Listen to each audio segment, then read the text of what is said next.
All right, and we live. What's Hey, going on, bro? hey, man, what's going on with you, big dog?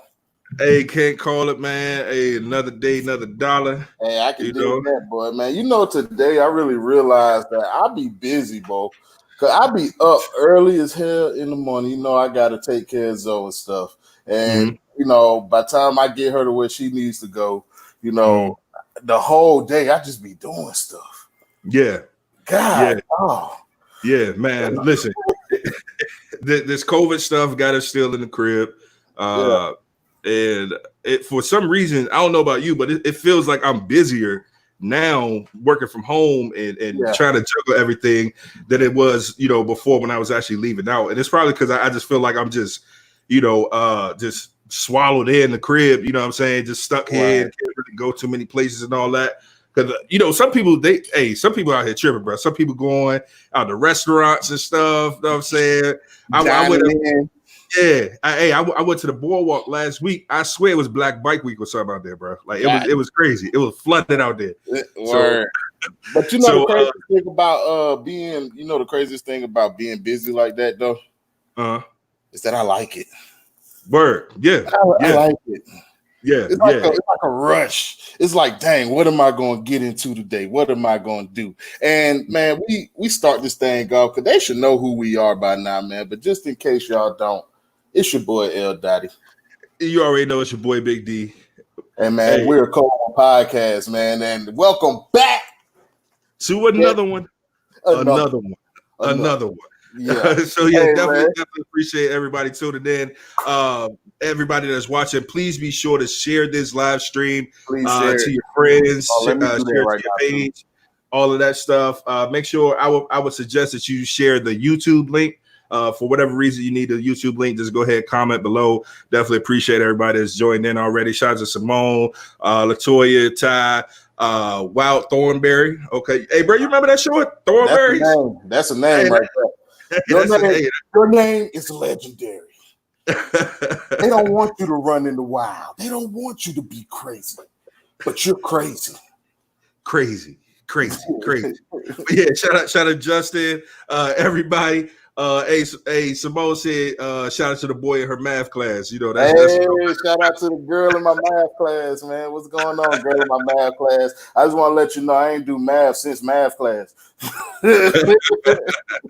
unless it was counting some dollars. Hey, that's the only kind of math. That needs to be a separate class because that's not like math. That's like life. Word. Well, hey, it's a big episode today, man. We got a lot of guests today. We got a lot of friends. Definitely excited. Again, really appreciate everybody that's tuning in so far. Y'all know we've been celebrating Blackness. It's crazy times right now, so it's definitely important to keep everybody lifted up.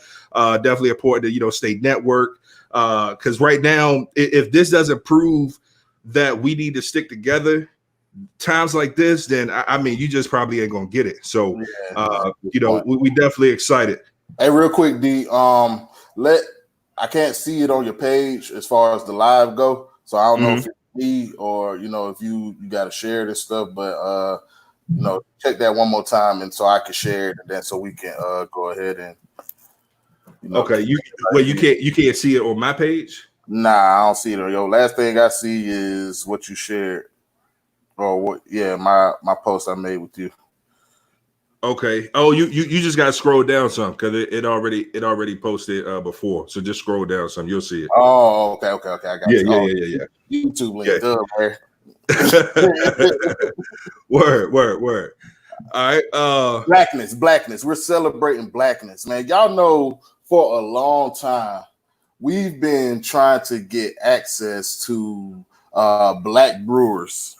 And when we were looking for Black History Month in Charlotte area, something local, it was basically non-existent. It was very hard, and we didn't find anything, and we definitely did do a due diligence. Maybe it's a secret website we need to know about or whatever. But I say that to say that black brewers and black people, beer, those three things needs to be brought out a whole lot more, man. Because when you think craft beer, I mean, this is just my opinion, but when you think craft beer, you definitely think upper class white people, you know. But there are a plethora of black people that I know that he put up that SAT word right there. Yeah, you know what I'm saying? Yeah. See, you pull out SAT words when you talking craft beer, you know. So, there's a lot of black people I know that enjoys a nice cold one, man. Mm-hmm. And maybe I'm just not looking hard enough, but I feel like we could do more as, you know, we are the black beer media, if you will. It is our duty to make sure that we highlight those who are making the process that we enjoy so much, which is cracking open the cold one. You know, make sure we highlight them and recognize them and give them their just due. Because we're little dogs in the game right now, but we have the potential to be great. And with this episode, I hope this proves that we out here working. We out here getting it. I got 6 jobs. I don't get tired. Shout out to Kevin Gates, man. You want to crack a cold, let me know.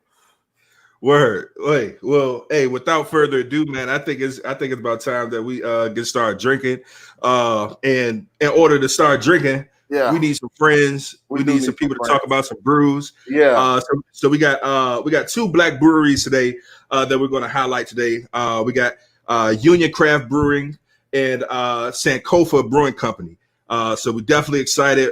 We got some really good beers. Well, I haven't tried them yet, but they look good. The cans look good. Man, the branding is on point. Yeah, all of that. It looks dope, man. And just a little bit of background, man, with Sankofa. Sankofa Beer Company is basically based in Washington, D.C., you know, and they are shout out to DC. Yeah, that's where you're from, man. Yeah, they're definitely a distributor of the premium craft beer. You know, the foundation for Sankofa Beer Company, it pulls from the founders' upbringing in West Africa. So we're about to get a taste of the motherland today. Boy, the sweet nectar of the motherland. Woo! Yes, sir. Okay, so at Sankofa Beer Company, they like to challenge the status quo by drawing inspiration from the abundance of the African continent, creating inclusive spaces where culture meets craft that reinvent beer consumption and its consumers. Wow, that is powerful. So, man, from Sankofa Beer Company, man, we have my man Kofi. Can you bring Kofi in the building, man? Yes, sir. Welcome, Kofi. Appreciate you, bro. Hey, how's it going, family? Man. How's it going? Thank you for being here. Good. No, thank y'all for having me, man. Thank y'all for having me. I'm actually really happy to be here. Really happy to be here. We appreciate you for coming, man. We're very excited, man. So we got a lot to talk about. So we're gonna go ahead and get everybody in here so we can, you know, kick back a little bit. I'm getting a little parched. So let's do it. Okay. So then just a little bit of background about Union. So Union was actually founded in the fall of 2011 by Kevin Blodger, Adam Benesh, and John Zerevitz. Brewing operations officially began in the spring of 2012 for them. So with the installation of a 20-barrel brew house and the initial launch of Duck Pen Pale Ale. Okay, so after 5 years, and I'm pretty sure they put in a lot of work over those 5 years, man, Union moved their production plant and tap room up the road to a 4,800 square foot former Sears warehouse that now houses the Union Collective of small local manufacturers and Earth Treks climbing gym. Hey, that's a lot. That's a lot, bro. That's hard work right there. Y'all working. Yeah. It sounds like y'all got 6 jobs and y'all don't get tired, man. So bring my man GP. GP, are you with me? We're gonna bring on Kev, bro. We're gonna bring Kev the brewer on here, man. Okay, Kev, what's up, man? Kev. How y'all doing, man? Thank you so much for having me. Hey, man, no really problem. excited to be on here. Shout out to Kofi and Sankofa, and what they're doing is amazing. So I'm glad to just be up on here. Good to see you too, brother. I hope you and the fam are good, man. Everyone's blessed. That's love, man. That's love. Hey, so we just want to let y'all know we definitely appreciate y'all for coming on, man. And this is what we're looking to do. We're looking to connect in those ways, and not only connect, but actually find a way to start building as well. So it's a beautiful thing that y'all have a relationship that we actually came together to make this happen. And I just want to let you know I appreciate y'all for being here, man. It's definitely a pleasure. So we're going to go ahead and open up a brew.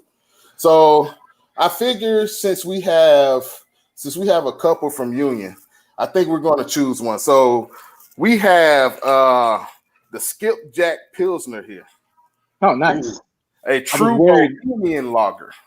I was worried the beer wasn't gonna make it in time, so I'm glad it's there. You know? Hey, no, it's it.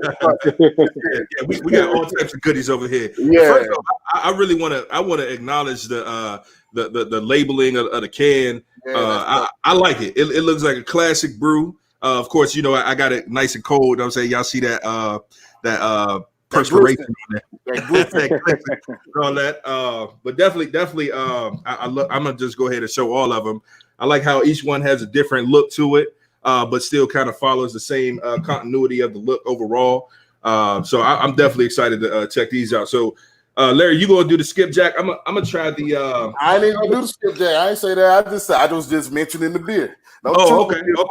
Come on, man. So I'm gonna crack one of our seasonals, which is our summer IPA, the Steady Eddie IPA. It's got my man Eddie Murray up there on the can. Ooh, and groovy.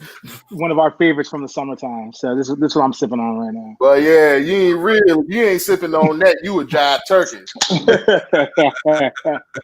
And so I'm gonna go ahead and pop over the Anthem, man. I like the Anthem, the Golden Ale. It's an all-American classic, man. Okay. Well, then I'm gonna go with the skipjack. And if you don't mind, I'm gonna go ahead and finish what I already started before we came on. He came on drinking. That's what we yeah. I mean, I'm celebrating a birthday today, so I've been I'm a couple beers in. So this is Sainted Love. It's actually one of one. I don't know if they're gonna do it again. Saints Row out of Rockville. It's a wheated bourbon barrel aged sour imperial oatmeal stout with cherries. It's amazing. Very I read this and I was real skeptical, and I had to text this guy Tony. I was like, "This is well done. This is really well done." Tony is my former assistant brewer. I know. He's a great guy. Him and his wife Lacey, amazing people, and started this great brewery down in Rockville, and have been killing it, man. They're making some great beers down there. So I'm sure it's a banger. Yeah, we're doing we're gonna do the Black is Beautiful I'm doing a collaboration with them for the Black is Beautiful. Oh, dope. Yeah, that's awesome. Yeah. Wow, that's awesome. That sounds good. I'm kind of jealous. I wish I could try some, but I'll have to check it out after. But I'm gonna go ahead and get started. Everybody else drinking. First thing first, I love the body on it. I'm a big fan of the nice golden body. I feel like I did a pretty good pour. So everybody give me props in the comments for the pour. But that's nice and pleasant. It's got like a really nice light smell to it. Okay, I can't wait anymore. I'm gonna go ahead and drink. So this Czech style Pilsner, brewed with U.S. grown Saaz hops. I get them from a hop farm in Michigan. I think does a really good job. It's also got some German Mandarin and Bavaria hops in there, and some German Pearl. And then we use all German malt in that beer. So we've got Weirmann Pilsner in there from Bamberg, a little acidulated malt, and just a little kiss of Carahel malt to give it just a slight little bit of color. But nice, easy drinking beer, kind of traditional style Czech Pils. Yeah, and here, man, with this Anthem, man, this is beautiful because the Anthem, when I give it a whiff, you definitely smell the wheat and the barley and things of that nature that comes with it, and the body of it is just so nice, and it got a nice crisp body brown to it. I don't really like a lot of a thick head. I love a thin head. I don't really like cutting through the foam, but with this, it's like a light medium feel. Because the cream aspect, you get that creamy feel from this ale, and ales are typically a little bit thicker, I believe. Depending on the color. It kind of depends, man. So we make a beer called Blackwing, which is a Schwartz beer. It's a German style black lager. It's probably the lightest body beer that we make. Love that beer. Yeah, so it's like it's like I used to tell girls in college, don't be scared of the dark, because you don't always know if a dark beer is going to be heavy. They can be light body. You think about Guinness, the Guinness cans, the draft cans. Right. If I think off the top of my head, they're 3.4%, something like that. So they're very kind of light body. They can give off some aroma and thickness and feel and mouthfeel to make it feel a little bit thicker. But like that beer Anthem you're drinking, that's a 5% beer, brewed with all American malt. We got a little bit of corn in there, a little bit of flaked oats. and then 2 different styles of American 2-row barley. So we've got some 2-row barley and some 6-row barley in there, kind of a throwback to a pre-prohibition style. And then we use a kind of relatively new hop mosaic in there to give it kind of a floral little touch at the end of the beer. So don't let color be your guide, and people or in beer, because you can't judge a book by its cover, right? And so that's what we try and show with the different styles that we brew. Yeah, you can have a really thick stout, but you can also have a really thick oranges golden beer, a Maibach or a barley wine or something like that. So color doesn't always determine body and alcohol content and that kind of stuff. Okay, yeah. It's actually what's this one at 5%. It is very. So I want to talk to y'all about as well, Kofi. We got from Sankofa, man. We have the hibiscus pale ale. Yeah. So when I finish this one, I'm gonna go ahead and pop yours open. But can you talk about it a little bit to us? What should I expect? Yeah, so the hibiscus pale ale is we pretty much started with a pale ale base. So you're gonna get a lot of nice 2-row in there. I threw a very little tiny bit of biscuit in there because I love biscuit malt. And really, it's pretty simple. There's some 2-row. There's a little bit of biscuit. I've got a little bit of Pilsner malt in there. There's Centennial hops, Cascade hops used at multiple times during the boil. And really the star of the show is the hibiscus. And so it's, you really want to be specific. We try to source our hibiscus either from Ghana or Sudan. And we use it pretty much towards the end of the boil and make sure we pull out as much of the nice floral aromas and flavors as much as possible. But I find if you let it sit too long, you'll get a little bit too much of the tannins, and it ends up being a little bit too bitter. And so what we hope to have accomplished is, you'll see that the body is heavier than the earlier beers that you drank. So it's a solid borderline IPA pale ale that we hope to balance the Cascade and the Centennial hops with the hibiscus flowers, and you also get a little bit of the tinge. The color changes due to the hibiscus flowers being added. So you should have a floral aroma, a little bit of nuttiness. It should be refreshing. But you're definitely going to feel the presence of the hops and the hibiscus. Wow. Yeah. So my first impression, as soon as I opened the can, it smelled like I sprayed some air freshener. Like it's just like so pleasant, so beautiful, so light, so like it feels like I need to go to a cookout with this or something. Like somebody's about to throw some meat on the grill. It's really fruity. It reminds me of like you guys remember the candy Mambas? Yeah, it smells like a pack of Mambas. Like that's exactly what this smells like. So I still got the skipjack over here. I'm gonna finish that. Trust me, I'm gonna drink all of these. Yeah. we got time. Yeah, but I definitely want to go ahead and give the hibiscus a try. So. Yeah, and I wanted to share as well. I mean, I should have sent you guys some, but one of the other beers we released last year is the Harmattan Haze. It's a wheat ale, good for the summer. It's nice and light. I used, all German style grains, also hops. It's all noble hops in there, and so it gives it a nice little light. It's perfect for the summer. To me, you have a couple of the hibiscus. You might be feeling a little type of way, but you can take back a couple of these and still enjoy your day. Yeah. No. This honestly, I feel like this one is dangerous because this is a very, very easy drink. It's nice and fruity, but it's not like too fruity to where you feel like you're drinking juice. It's just like a nice, pleasant initial fruit flavor, but then you still get some of the IPA, the hoppy flavor a little bit on the finish. But it's not overbearing at all. I love this. I haven't drank anything yet that I don't like. So this is awesome. You guys are welcome back anytime in my book. Thank you. Don't hesitate. Hey, so okay, so we also have the ladies with the kickball teams. I want to go ahead and get them in here because a lot of the questions that we have, unless it's beer specific, it can be related both ways. So we can relate it to them, and we can also relate it to the brewers as well. So I just want to go ahead and bring them in so we can go ahead and get the conversation popping. Welcome, ladies. Welcome.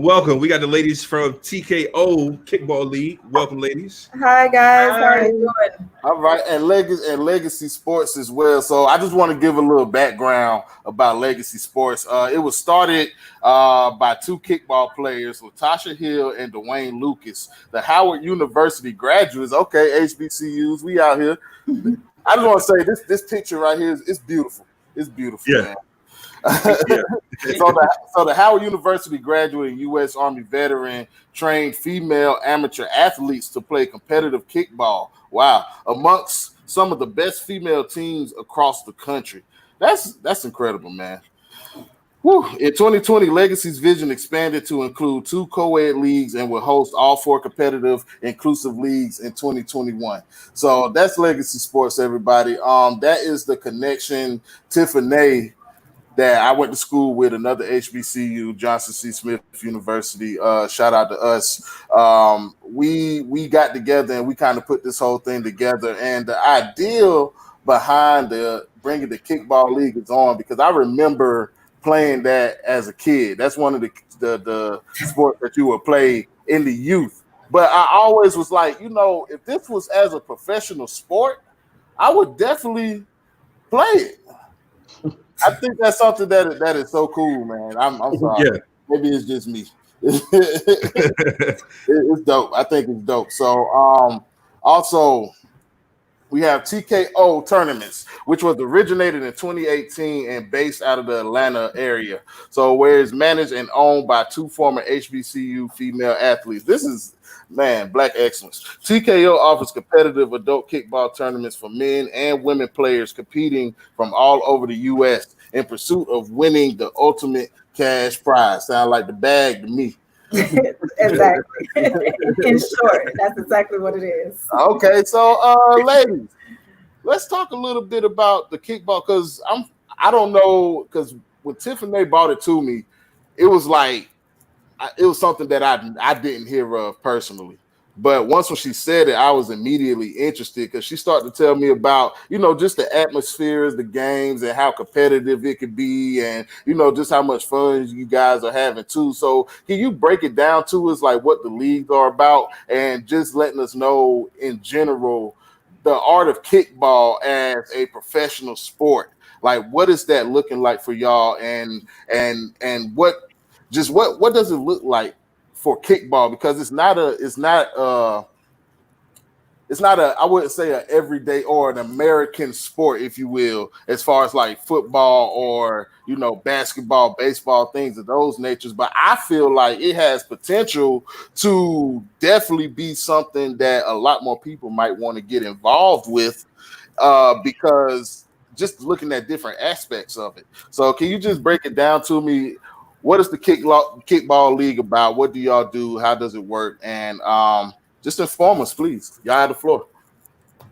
Okay, I'm Letitia, and we actually started this back probably about 15 years ago. That's just how long adult kickball has been going on, at least as long as I know.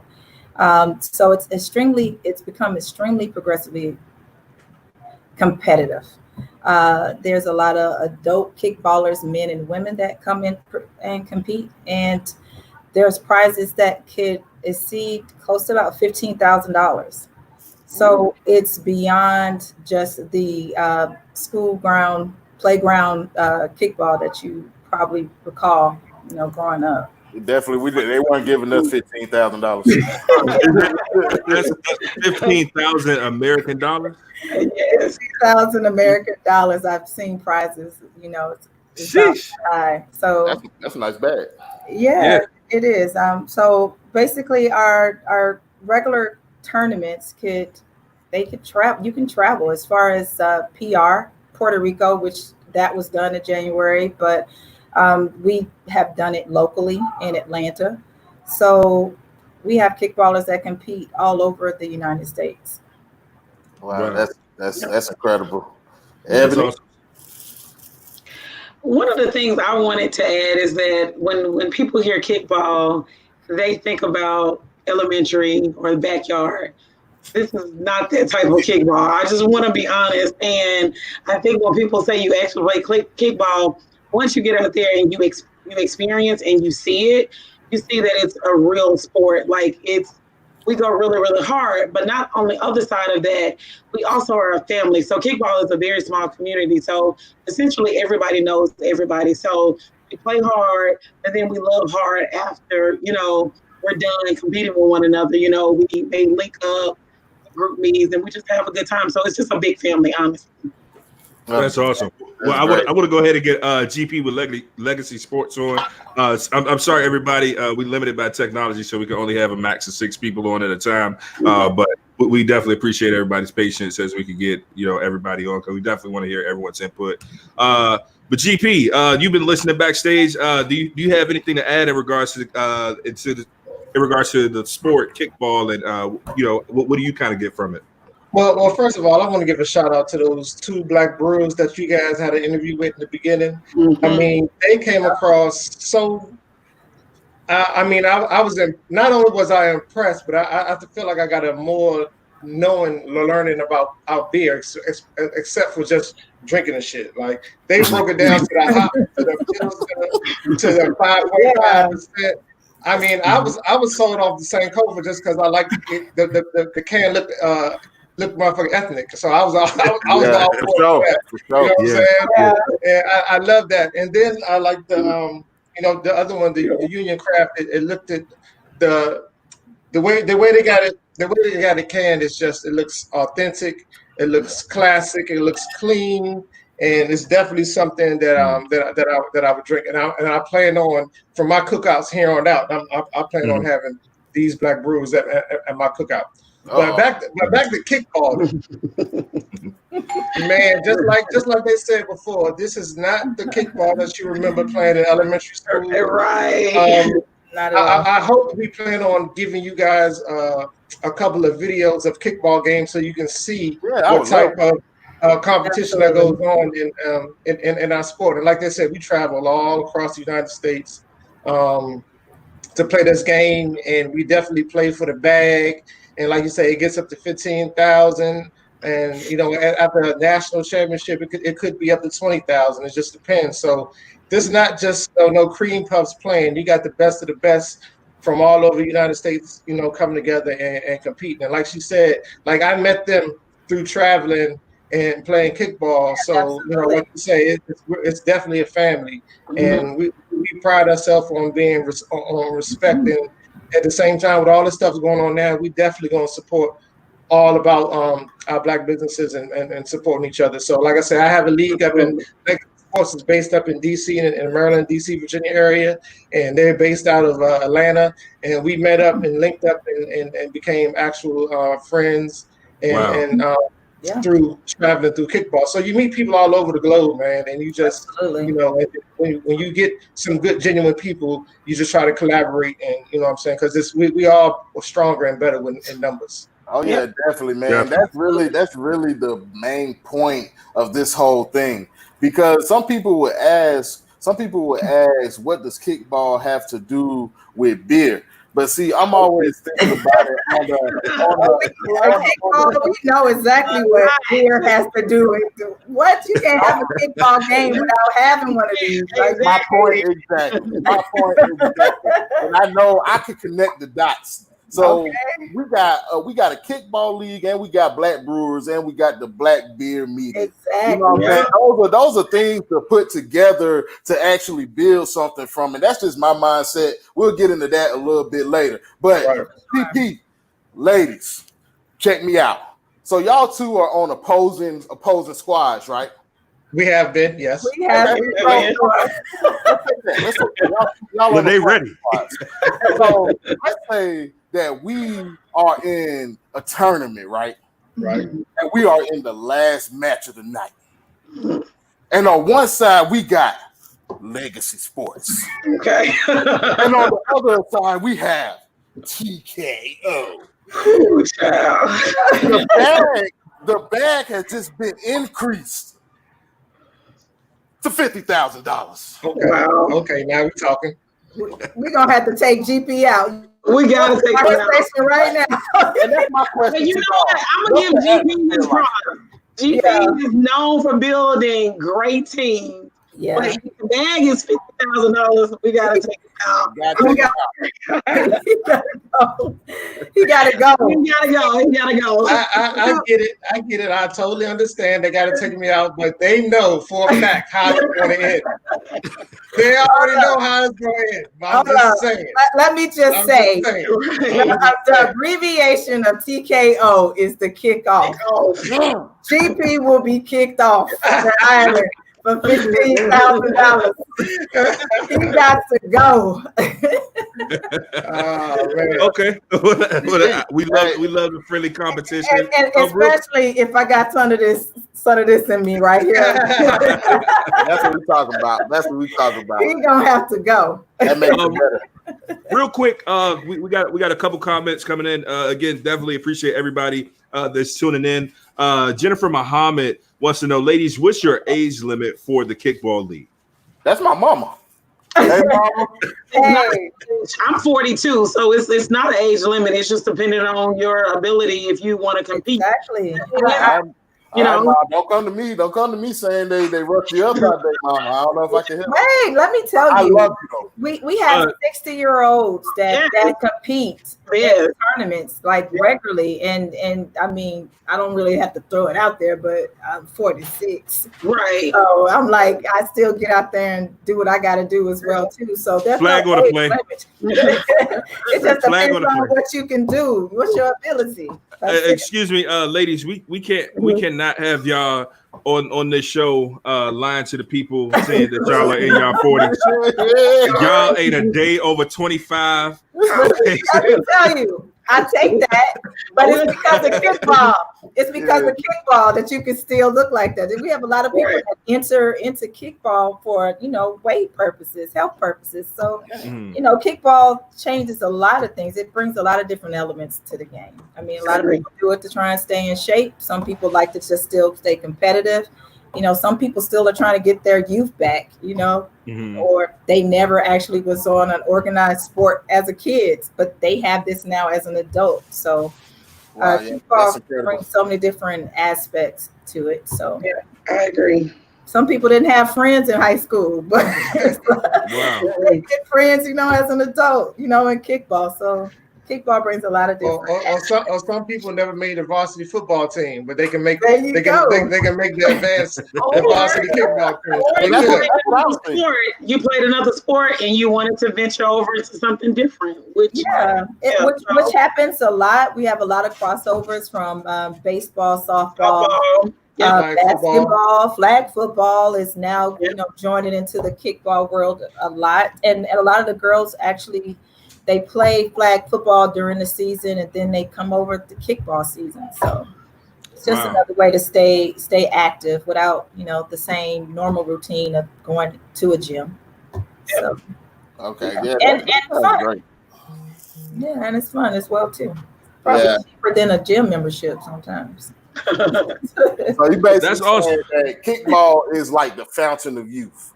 Kickball is life. That's definitely life. Yeah, that's a fact. Yeah, pretty much. It is life. But you understand we've been hurting since it's been on hold since COVID-19, but it's life. Like we love it. Like junkies, seriously. It's we live by it. So it's so bad. It's so bad right now. People out there are ready to risk it all for the corona for kickball. You hear me? They don't care if the corona is on the ball. They still trying to kick that ball. They don't care nothing about it. They're playing corona ball. Yes, that's exactly what they're playing right now. They don't care. Oh, man, that's crazy. Nothing that Lysol can't cure. So we're going to talk about the actual business aspect of it in a little bit, but I just kind of want to know, what in y'all's opinion, GP, I'm going to ask you in your opinion, what does beer have to do with kickball? Just like you said before, beer is a kind of a segue to networking. You know what I mean? Kickball is all about socializing and networking. After the games are over, For sure. after the competition dies down, then everybody's on the sideline watching the other games, drinking beer, taking their shots of liquor, and so it brings about the camaraderie, and it is nothing better than to sit back and watch a good kickball game and heckle over a Sankofa or a Union Brew or Union Brew beer. You know what I mean? Yeah. So it has everything to do with it. You know what I'm saying? And then even after that, you still don't have people out there that's getting crazy to where, you know how some people can't hold their alcohol or whatever. But kickball, I mean, even it's to the point where we're so much family. We might not even know a person, but we know they play kickball. We see them getting out of hand. Like nobody has no problem going over there checking. Hey, bro. Hey, sis. You probably want to pipe it down a little bit. Yeah, because, nobody has no problem with that. They all understand. It's like you said. It's like a tight-knit community, and people who aren't in the kickball community won't understand the kickball community. Yeah. It's just one of them things. But I definitely do see it becoming something like a major league sport at some point. Sure. Between Legacy Sports and TKO and these other leagues out here that we we participate in, everyone has the same idea and goal, is to get it in the Olympics one day. I feel like everybody feels like that because, but at the same time, we also have to do our part to, as a grassroots effort to get it to where it needs to be, and then behave ourselves like it needs to be in order for it to be seen. For sure. Yeah, and that's another reason why I decided to do this, because y'all sold me. When y'all said kickball, I was sold. So I want to learn more about the actual art form, and then see what we're able to put together to kind of work together as a network to build that platform that y'all are looking to reach, which was and I can relate to kickball. So I grew up playing football, right? Mm-hmm. Right. And then when I got to college, I got to Smith, I actually made a transition from the football team to the marching band, which is actually an odd transition to make, but I decided to make it. You know what I'm saying? And like I always was playing musical instruments, like the drums in middle school. I learned in middle school. I was always playing like in the concert band and stuff like that, but I never really marched before. And my first year marching, that shit was like, it was a workout. And then I lost so much weight because I played the bass drum. I played the biggest, I used to call her Big Bertha. So I played Big Bertha, and Big Bertha, she was heavy. And I used to hold her, have to stand in attention, be disciplined. I used to have to do all this stuff, have to be in shape, have to exercise. We used to be up early in the morning running and stuff, but people never identified it as a sport. Right, right. And that was always kind of confusing. A lot of work.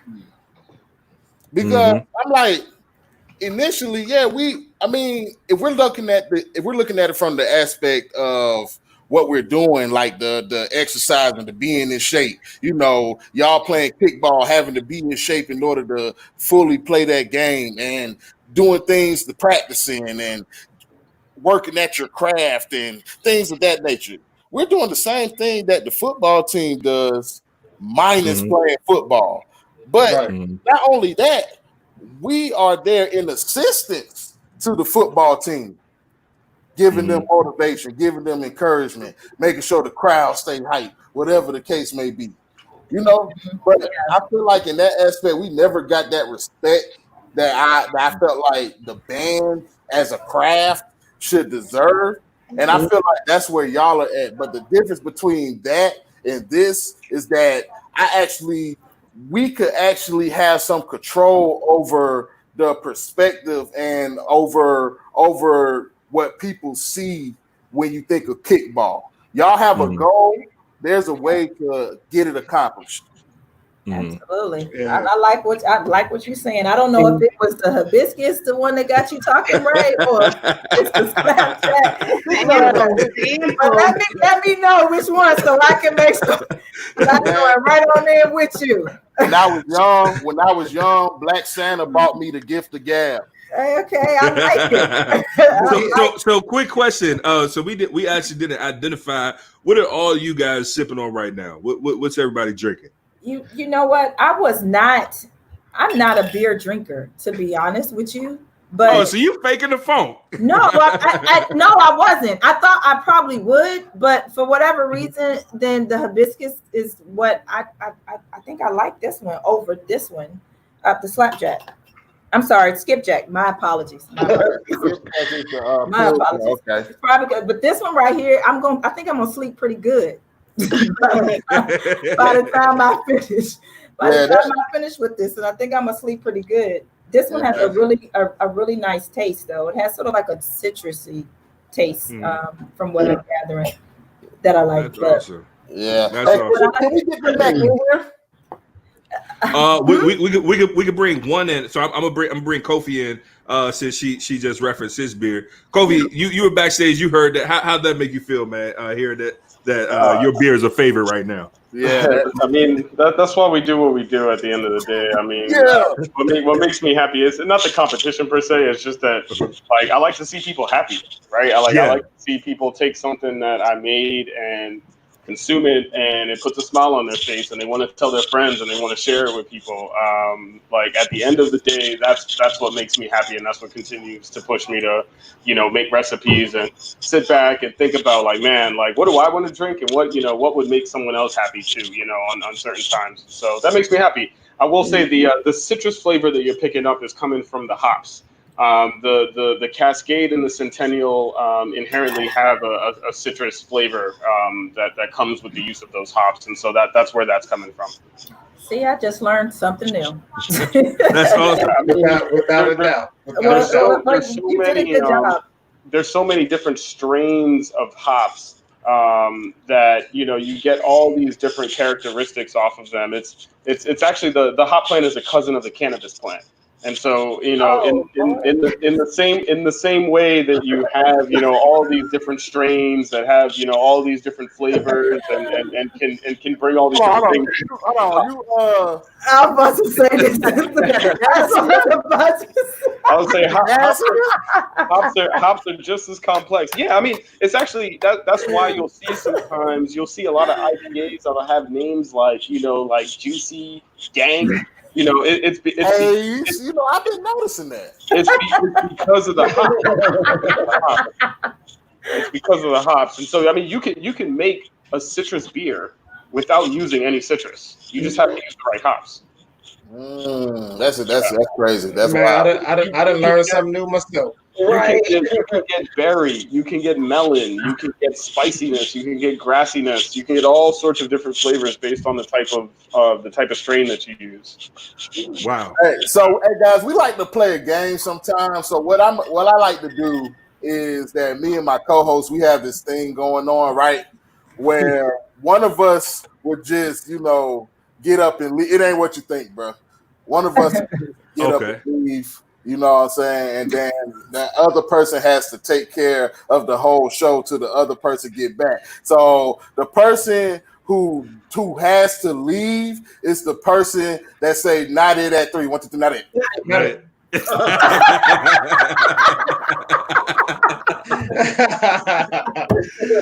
see that's how Larry do. That's well while he's gone, I'm gonna go ahead and bring Kev back.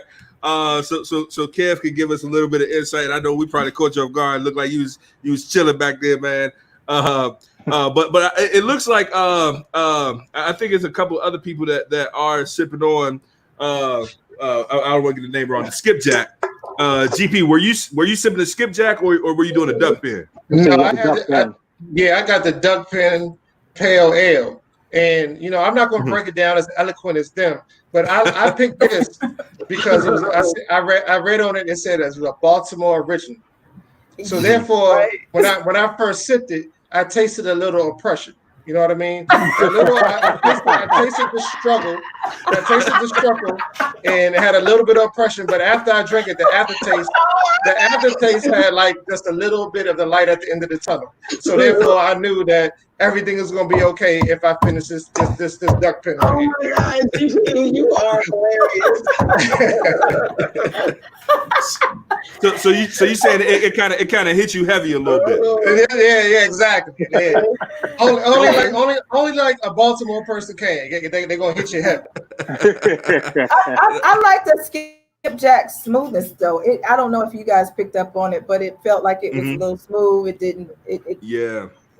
I sort of like that taste of it too. Definitely. So one thing I did want to comment on was, I know Letitia, you said that you're not really a beer drinker, but you found the don't call me out. Don't call me out. No. This is serious though, because we often hear a lot of women who aren't really big fans of beer. They're like, oh yeah, they probably tried a Bud Light once, and they were like, yeah, I don't like it. Ebony is the beer drinker out of the partnership. I will drink it out the bottle. It doesn't matter. She's the beer drinker. I'm all bougie with it with a glass. I don't know if you're supposed to, but okay. Well, awesome. So okay. Well, Ebony, maybe you could give some insight on this as well. But I wanted to direct this more so to Kev and Kofi. How do you suggest those that aren't really, beer connoisseurs, if you will, or aren't, the biggest fans of beer, how do you suggest that they, get into beer drinking? What's the easiest way to kind of find something that you like? Because I feel like it's a beer for everybody. So as an amateur, what I would say, because I'm not an expert, but as an amateur, I've been drinking beer for a long time, probably before I was legally allowed to. But I had a friend that did not drink beer, and what my suggestion to him was, it's an acquired taste. The more you drink it, the more you'll like it. So if you kind of continue with it, then you'll pick it up and you'll like it. And he actually drinks beer now because he likes it. So with me, I prefer beer over liquor. I would drink beer, any type of beer. And I'm drinking 3 different ones right now. But that would be my suggestion, is that pick a beer. I mean, maybe you can just pick several ones, but if you pick one that you like, stick with it. And once you acquire that taste, then maybe try something different. But you have to find one that you really like in order to say that you enjoy beer. That's just my opinion as an amateur, though. So what I would say to that is to look at what flavors are in a beer. You see a lot of people come into craft beer through either stouts, IPAs, stuff like that, because there's familiar flavors in there. Like Kofi was saying earlier, you can take hops and you can get these citrus flavors, or you can get cannabis notes, or you can get earthy from the hops. So look at those flavors and find something that you like. So if you like citrus, let's say you like oranges and you like citrus fruit, try and find a hoppy beer that the description tells you it's got those flavors in it. Say you like coffee, or you like chocolate, or you like those kind of flavors. Look at a stout, look at a darker beer, because you're going to find those same flavors from the barley's kind of roasted in the same way the coffee is. So you're going to get those same kind of similar flavors. So I think you should kind of look at what the flavors are in a beer, figure out what flavors you like or what flavors you find relatable, and then start that way. And then you can get into more complex beers. Like we make a style of beer called a Goza, which is a tart beer brewed with salt and coriander. And that sounds wild at first, but it's a perfect beer for a hot summer day. It's nice and refreshing. There's a lot of mixed fermentation beers where you can get a lot of fruit flavors from those beers. There's also a lot of beers that have fruit in them. So maybe find a beer that has fruit in them. So I always like to introduce people and say, let's talk about flavors more than let's talk about the beer. So in this beer, you're going to find notes of bread, or in this beer, you're going to find notes of chocolate and coffee and dark fruit. And so then when you can get people to kind of look for those flavors and appreciate it, then I think they can open up more to the different kinds of flavors that are in beer and start drinking more stuff. Like Kofi's beer, like the hibiscus. That's a familiar flavor. People have had hibiscus tea before. They've had hibiscus drinks. So you get that, and you can relate to that right from the jump. You're like, I've tasted this before, and it tastes delicious, so I'm going to keep drinking this beer. So I think that's the way to look at beer. Yeah. Gotcha. Yeah, I think both of those answers are spot on. The 2 things I'll add is is for you to be conscious of what you're drinking, right? And for most people, I think when they've decided that they want to try and get into beer, I think that they're already being conscious. But it really is important to be conscious of what you're drinking, right? Like, what did I have? What did I like about this beer, right? You know, the like Kev talked about the flavors, right? I really like this. Well, ask questions, you know, and it, you know, I that's why I like going to breweries. I understand that, you know, the brewery experience is not necessarily for everyone, and that's kind of, you know, what we got in this to do is to, you know, how do we create an experience where everyone feels comfortable being there.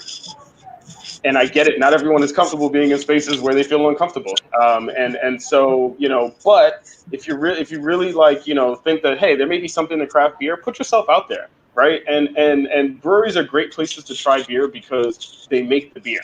So you can ask a question about, you may not know what you're tasting, but you may like it, right? And the person serving the beer, hopefully, or the brewer, you know, typically is there that can answer a question for you and say, that's why this is like this. And so you take that with you every time you try the next beer. And so I think being conscious of what you're drinking is good. And the last thing I'll add is your company. Not everyone has friends who like beer, but it makes drinking beer a hell of a lot better when you have good company. And I think that helps the experience as well. I agree. Definitely awesome. So I'm just curious, and I don't know if this is going to be a redundant question to the brewers here, but I'm just curious, what's everybody's favorite beer? Corona. Okay. That might upset the craft beer people, but if it's what you like, it's what you like. Exactly. How about you, Ebony? You said you're a beer drinker. I like Stella, so that's kind of my thing. But again, I'll drink any beer. I do like cider beers, or as they say, Cidre, because it's more fruity and it's sweeter. Okay. GP. I'm more of a what's it called? A Blue Moon guy. I like the Belgian white. I like the weed. Yeah. Okay. You I like would that. like I like you would like our Harmattan haze beer then. Yeah. I'm already for it, brother. You don't even gotta say no more. Blue Moon is out the door from here on out. As long as I get my hands on what y'all two doing, that's out the door. Well, I mean, with that being said, how do we get a hold to what you guys are bringing to? First of all, you got to come to DC. That's one. You're already out the area, but I'll let them tell you how to get to. So I guess to answer the question of favorite beer, that is like literally, you know, the hardest question for me to ask. It's like asking a musician what's his favorite song. Yeah. So, you know, all I can say is that I go through phases, and it actually is a beautiful thing because there are things that I've said I don't like, and then it just takes the right beer for me to get into it and say, there are good beers that taste like this, right? And then I take the same approach that I talked about. It's like, well, what do I like about this? And I carry that with me as I go on. But deep down in my heart, you know, I started out as an IPA guy. I think you know, my beer awakening kind of happened in the early 2000s when. Or mid 2000s when there was just a lot of, you know, West Coast IPAs on the market. And, you know, people were literally just trying to knock you out with as many hops as they could put into a can or into a bottle. You know, my taste buds have evolved a lot since then. But at my heart, I really am an IPA fan. And I love West Coast, you know, and I love East Coast juicy IPAs too, because like I love juice. I love citrus flavors. And so, you know, to be able, it blew my mind the first time I saw a New England IPA because I thought I was looking at a glass of orange juice, you know, but, you know, it was actually one of the first New England IPAs I had. I actually was up in Massachusetts and went up to Treehouse and had, you know, and they're, you know, touted as, you know, a lot of people kind of fight over that title, but they're touted as one of the breweries that kind of, you know, pioneered the New England IPA. And yeah, I mean, I had this beer that literally looked like it was orange juice in my glass, and it was one of the greatest IPAs I've ever had. It was outstanding. So I'm an IPA guy. But to answer the other question, you can find our beer. There's a list on our website. There's a beer section, and we try to keep our list up to date of our accounts of where you can find it in DC. We only distribute in DC. We're also currently distributing beer via the Beer Me website, which shout out to just the ingenuity of Maryland brewers. To create a platform, in the middle of COVID that's being used right now throughout the country, I think is outstanding. So there are multiple ways to get our beer, but all roads lead to the website or to our Instagram at Sankofa Beer, SANKOFABEER. If you ever are looking for any information. Thank you. Appreciate it. Awesome.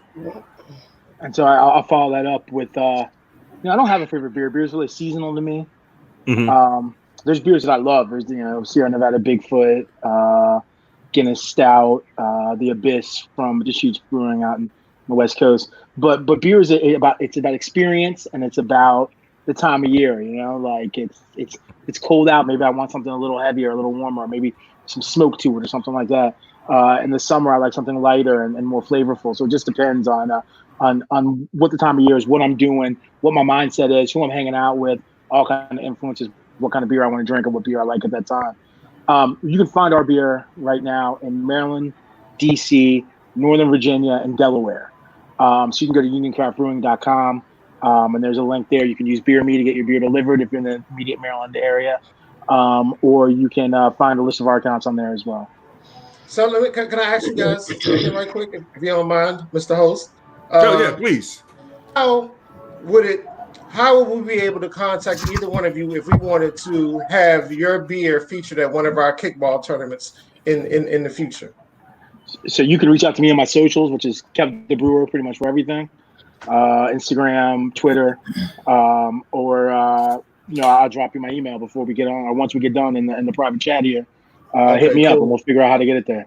Because I feel like that at this point in time, there's something going on in America in which we need to support everything that we all are doing. And for so long, we've been giving our money elsewhere just because.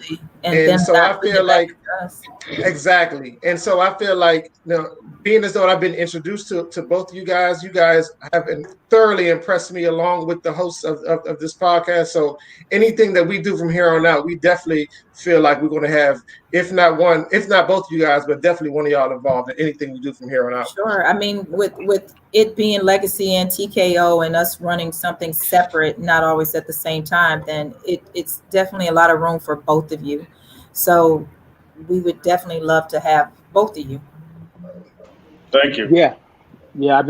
I played a lot of kickball in college, in a college park, in a real league.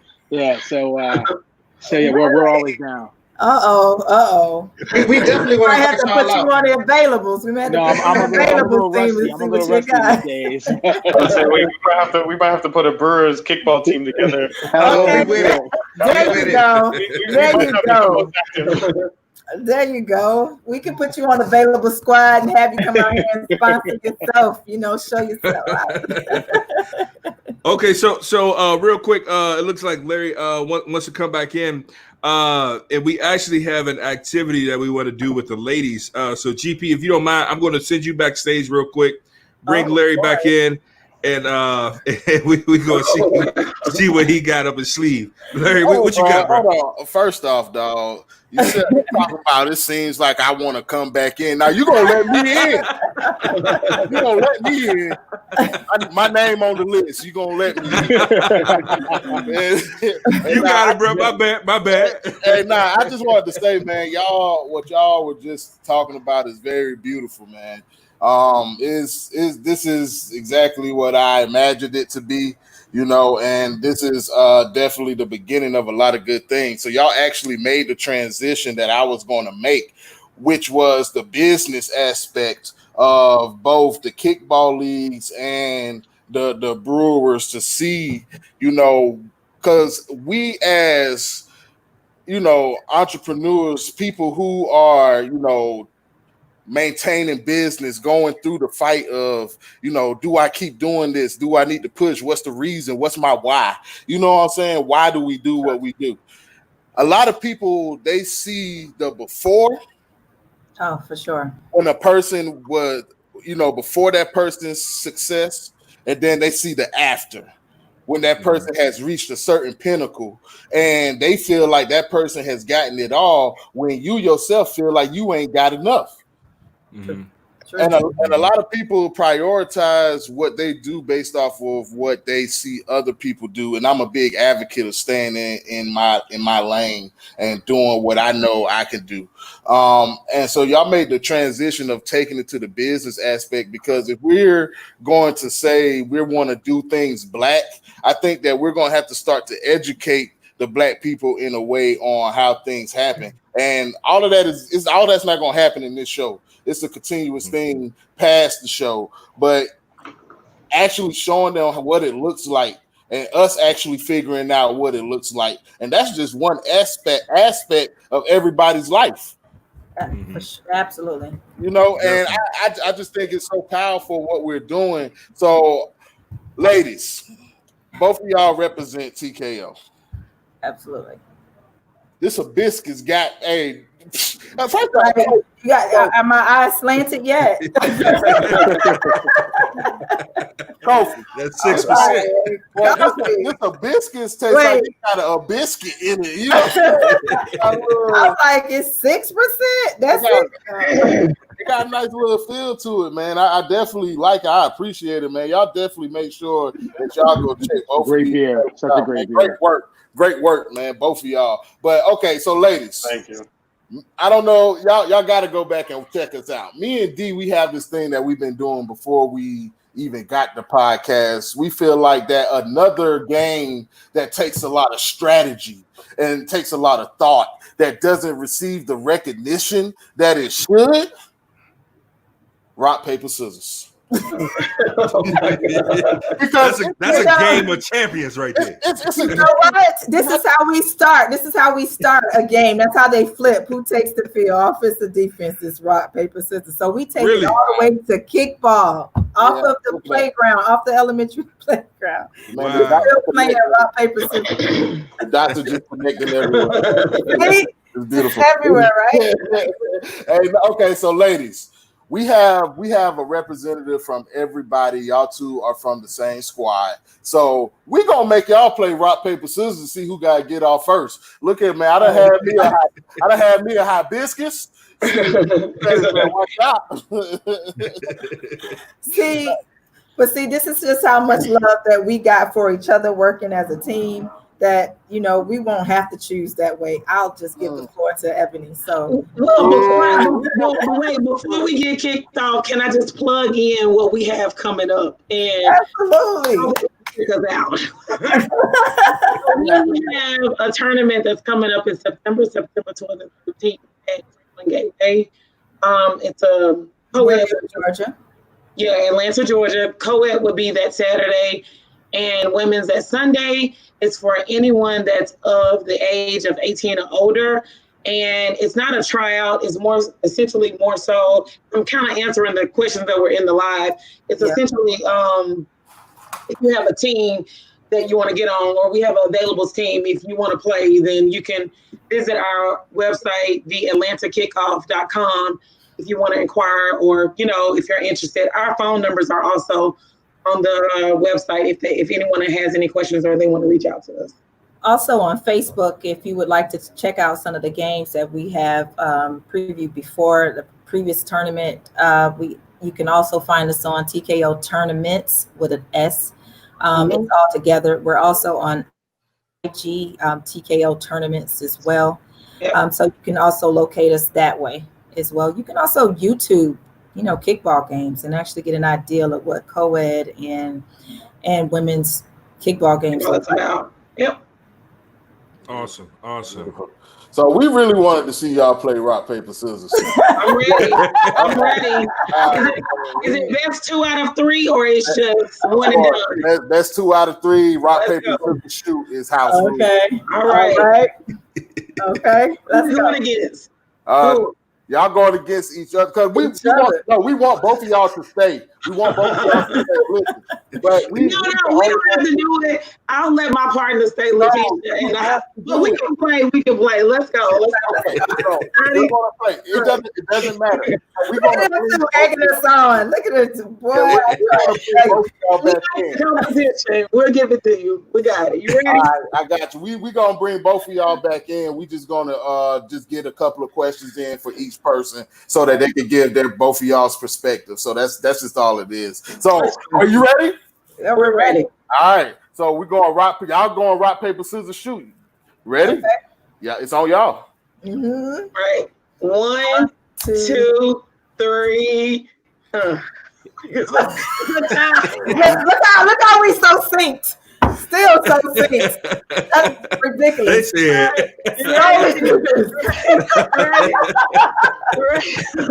Okay. All right. Okay. 1, 2, 3. All right. So she won that one. Okay. That's one. That's one. That's one. 1, 2, 3. She won. I'm out. Did she just forfeit? I really think it was like a delayed reaction. Yeah, she was like. It's all good. It's all good. I got you. I got you, Eb. I got you. We love I definitely appreciate you, Eb. We're gonna put you backstage. You can still keep the show up on your screen. We're just gonna bring GP on so we can get a representative from everybody all at once. All right. Thank you. All right. Thank you. All right, GP, you still with us? GP, yes, sir. Oh yeah. What's good? Okay, man. All right, so we got everybody back, a representative. Real quick. My bad, bro. I don't mean to interrupt. I'm stuttering because all these beers I'm drinking. But real quick, man. Hey, this one right here, this anthem. Hey, that anthem hit, ain't it? Listen, this it has almost like a nutty flavor to it that I love. Cream in it though. Yeah, it's It's like you see how I'm sorry, but I'm sorry to cut you off, dog. But I was excited about this shit because it has such a light to medium look to it. But when you taste it, the cream is just so full in it, and oh man, this shit is beautiful. I love the anthem. Shit, hey, this is good. This is the only anthem I know. Yeah. So we try and give all our beers Baltimore-centric names. So the anthem was written in Baltimore. Skipjack, y'all were drinking. For the traditional ship sailed in Annapolis. Duckpin is a kind of unofficial sport of Baltimore. It's a small ball bowling that the Orioles used to do back in the day in the off season. Babe Ruth supposedly was a mean duckpin bowler. So that's kind of where those names come from. But yeah, for anthem, we wanted to make this kind of easy drinking but flavorful ale, and that's our goal in that beer. Listen, this is really good. I feel like this is a good one for fans of maybe like a PBR. But the thing is, I'm not really a fan of PBR. So it reminds me of a PBR if they and I don't want to bash any beers, but it reminds me of a PBR if they got everything right. I feel like yeah. like PBR isn't horrible, but there's some things I would probably change about it. But this is like a PBR done right. But the anthem really, really good. Very easy to drink, like you just mentioned. I'm having a field day right now. So yeah, we low key in heaven, y'all, man. We love beer, man. We just try, man. We've been drinking beer for a long time. Cause before we even did the show, we used to go to down here in Charlotte, the pub, uptown, drink a lot of beer. We used to go to a number of places and just drink beer and have at it. Like when you came to a function, you knew it was going to be cases upon cases upon cases of beer. And at the end of the night, all the cases disappeared magically. I don't know how it always happens, but it's beer is just a part of what we do on a regular basis, and we just wanted to do what we can to highlight that. So when we're talking about, let's talk about first, we all know that COVID is the pandemic that came through and basically turned upside down the way business is done on an everyday basis. So I want to hear from everybody. How has COVID really affected, operations? Anybody want to start? Well, go ahead.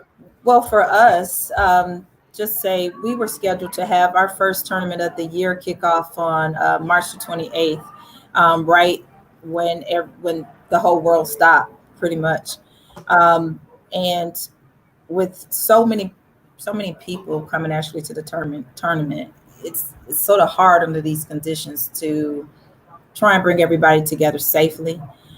So it has completely put a halt to our whole entire production.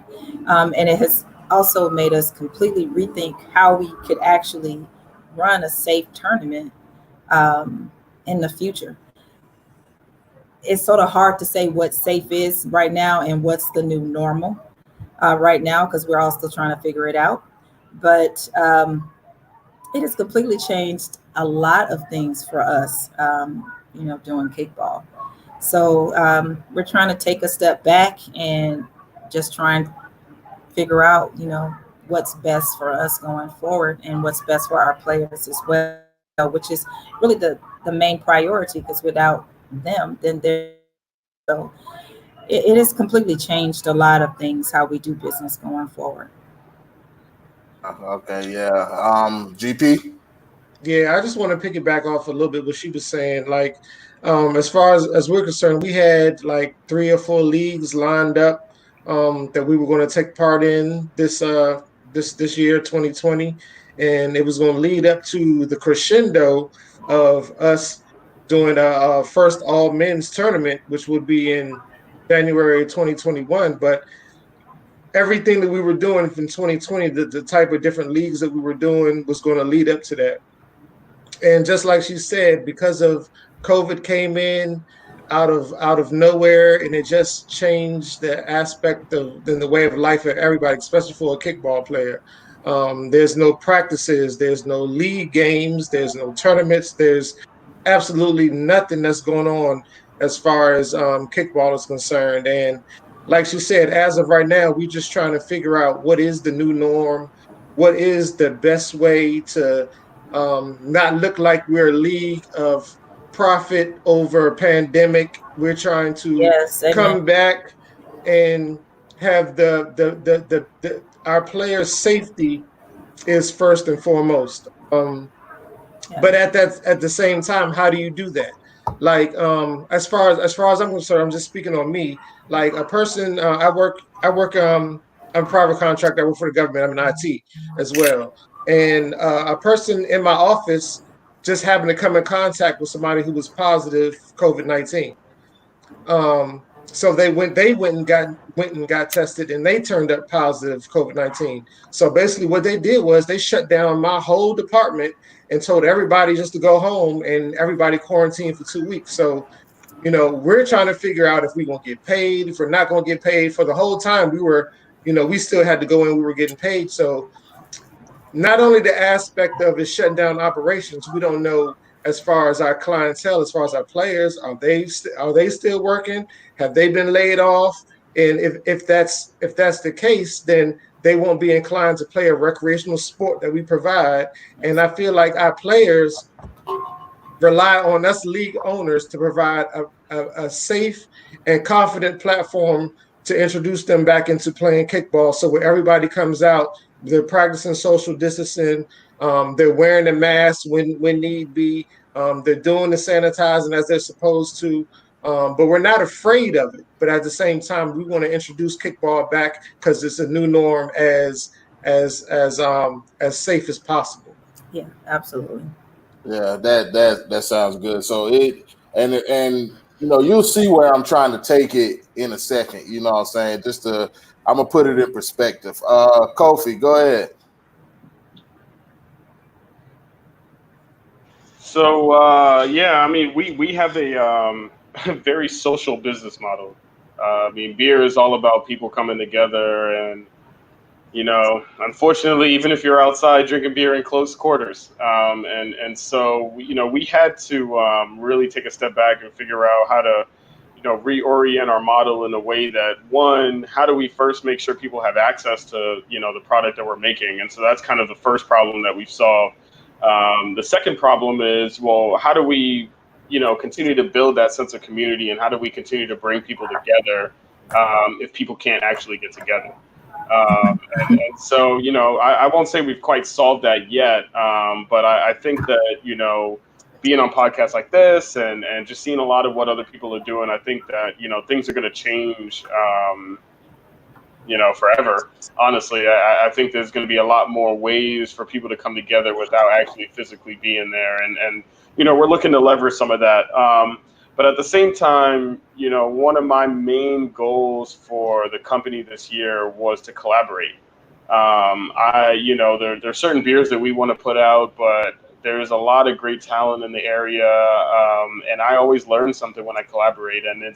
Doing a collaboration, I guess, for the kickball folks, it's like having a scrimmage, right? You get to come to the table, you're working with another team, you want to make sure that, you show out, but at the same time, it's all about just having fun and making sure that, at the end of the day, people are just happy with what they've done. And so that was a big goal of mine. And I was kind of worried with COVID happening, because everyone kind of, recessed into their own little homes and their holes and their caves. I've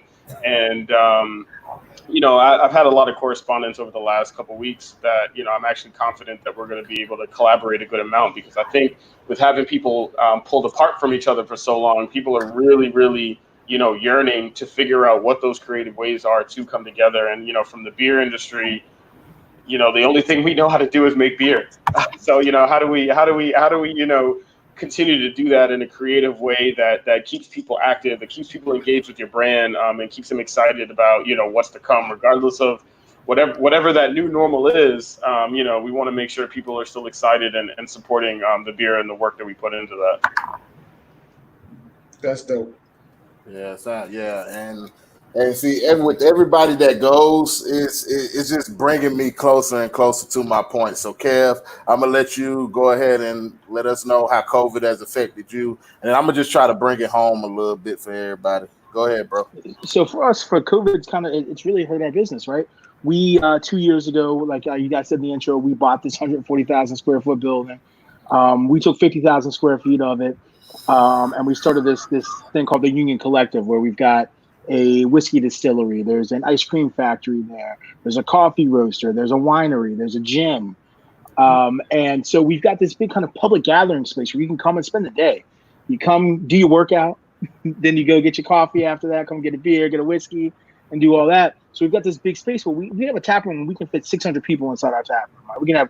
We get packed in there. And once COVID hit mid-March, we had to shut everything down. And the governor of Maryland said 2 weeks ago, you can start to open back up outside. But we weren't comfortable with that yet, because for us, we want to use science as our guide, and we want to be safe about everything. We don't want to put profits over people, right? It's about people, and it's about being safe. Me personally, my wife had cancer last year, so who knows how her immune system is? You know what I'm saying? And so it's those kind of people we want to look out for, and we want to be smart about. But the tap room was also 1/3 of our business, right? Part of our business is sending beer out to bars and restaurants, and part of it is serving in there. So it's hurt. And it's hard now. We have financial pressure, so we need to open our tap room at some point at a reduced capacity.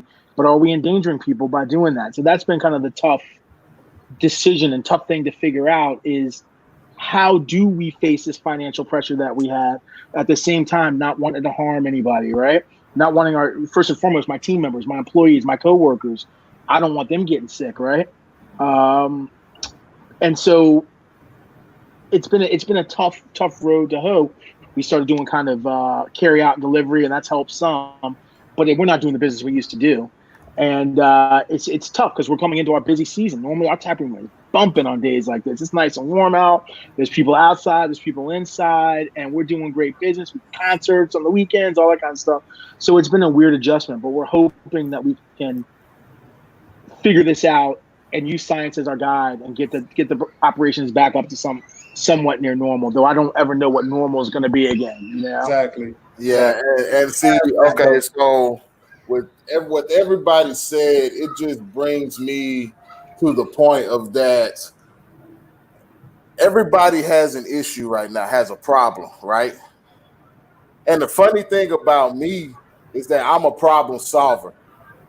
So a little bit about me, a little bit of background. This is something I haven't spoken about publicly on the podcast, and I'm not going to go into too much detail, but I could give you background because that's going to help drive the perspective home.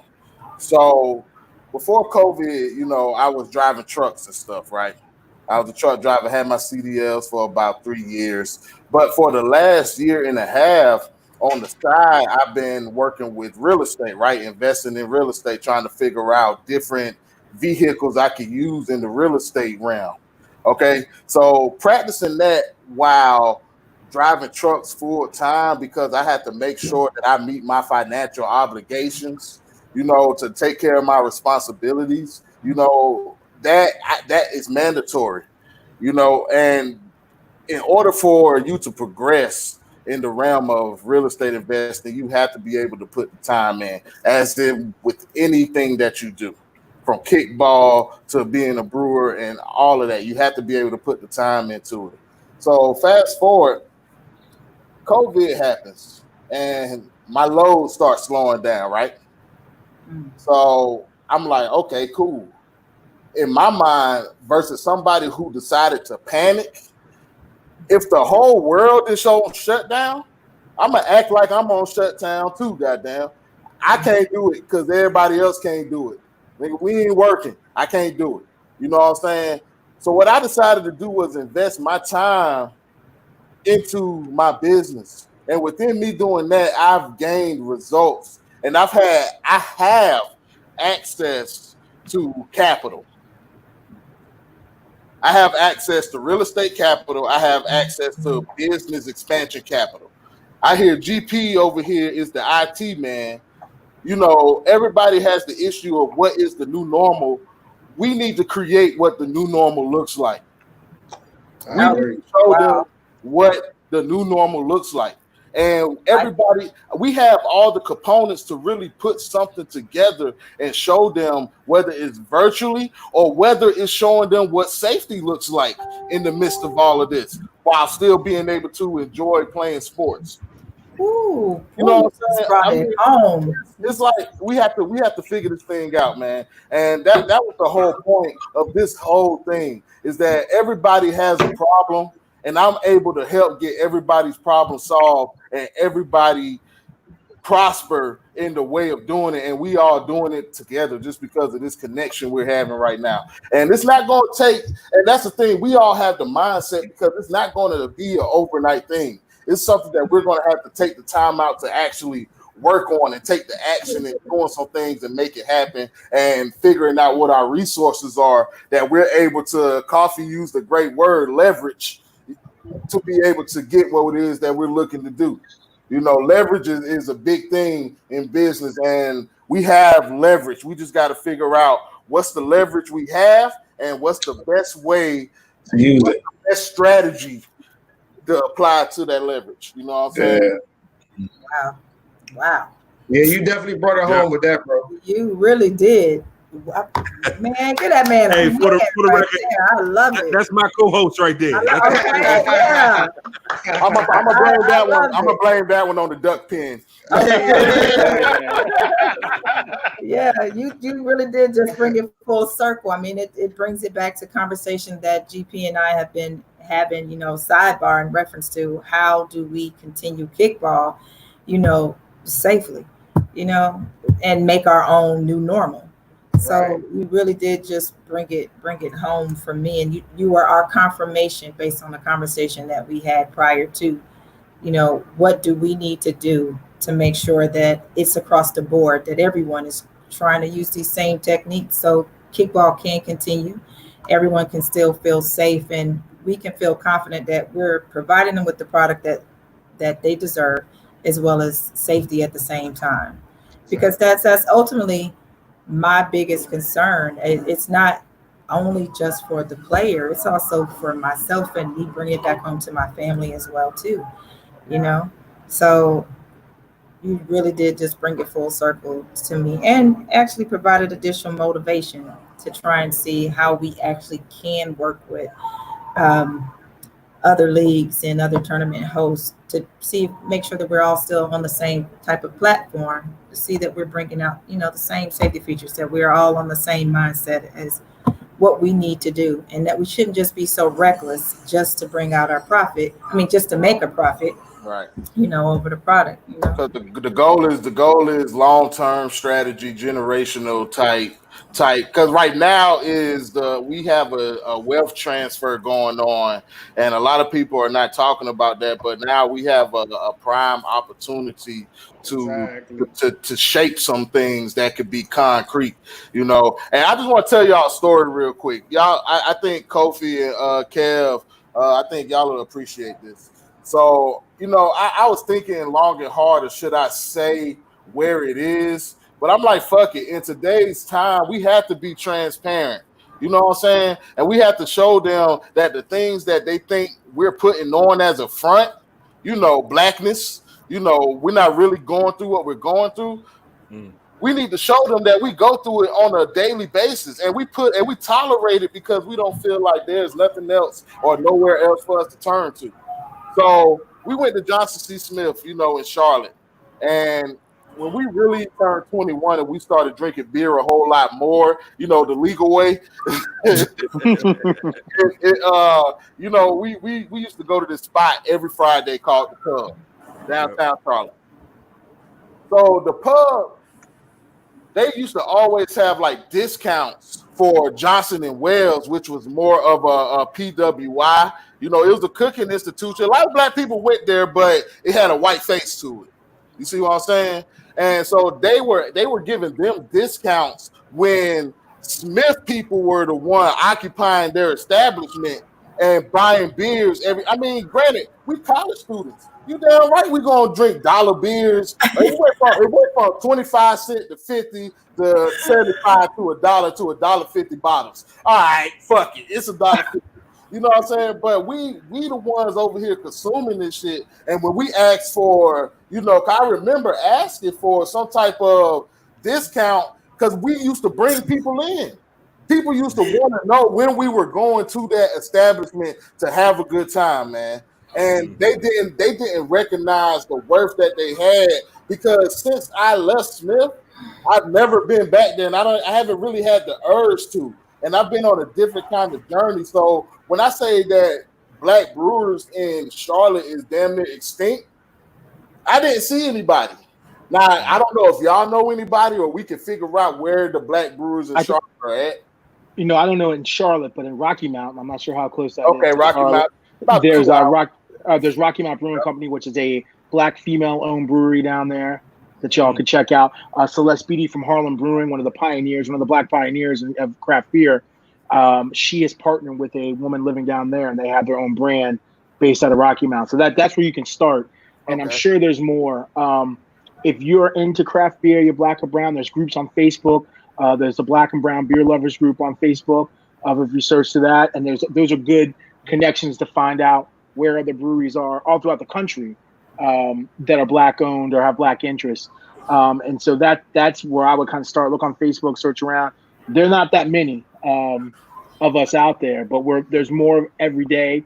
And you can find black owned beer pretty much all over the country, but you got to look for it. I got you, man. Yeah, and that's the problem right there. Yeah.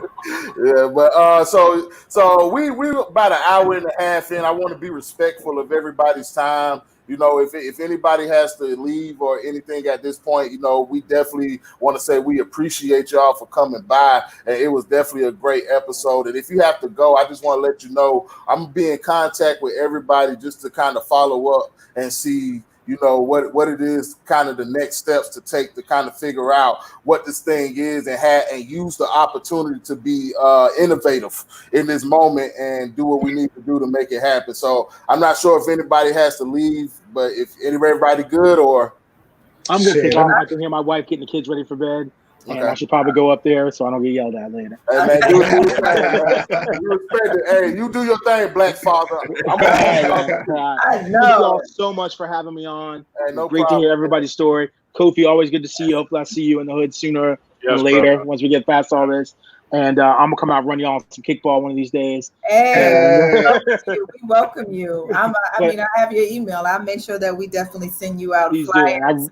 I appreciate this opportunity so much. And no problem. It's always great to sit around with other Black people and kind of and see the positivity and what we can achieve. And don't believe the hype. We're out here and we're working hard and we're trying to make our own thing. So blessings to all of y'all, and thank you guys so much for having me on. Hey, Kev, thanks, brother. Be safe. We're gonna talk. All right, y'all be safe as well. All right. All right, Kev. Take care. All right, peace, y'all. All right, you can I'm gonna hang out with y'all until I finish this beer. So we gotta go. Yeah, this is the birthday boy right here, man. Yeah, birthday boy. I know. Hey, hold on. He might got some birthday action. Let's stop that. Don't let us infringe on that, brother. GP, are you with me? I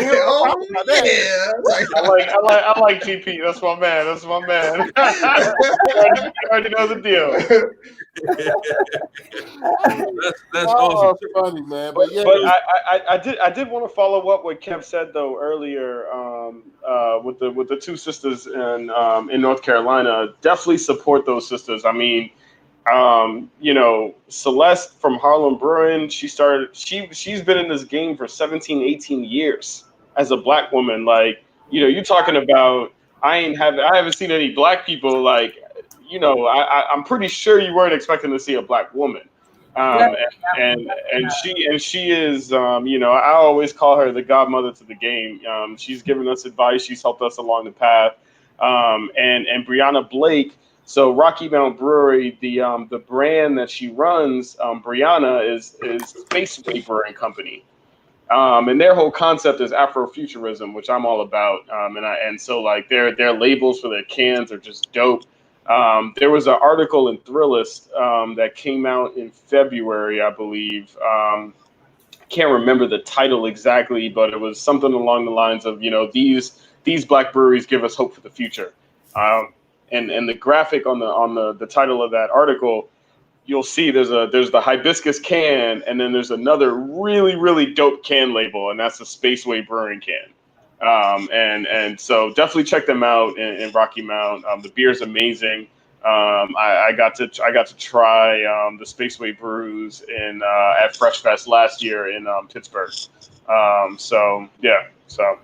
Okay. Yeah. Okay. So go ahead, bro. You good? Oh no, I was just saying it's funny he mentioned Fresh Fest because we were actually talking to Mac from Max Brewing Co., another Black brewer. And I saw the episode. Yeah. We were planning to go, but apparently it got canceled. So they actually rescheduled it though. It's actually on my on my board back here to look at it. So it has been reimagined or re-envisioned. Okay. Okay. They're calling it the DigiFest this year, so it's gone virtual. Okay.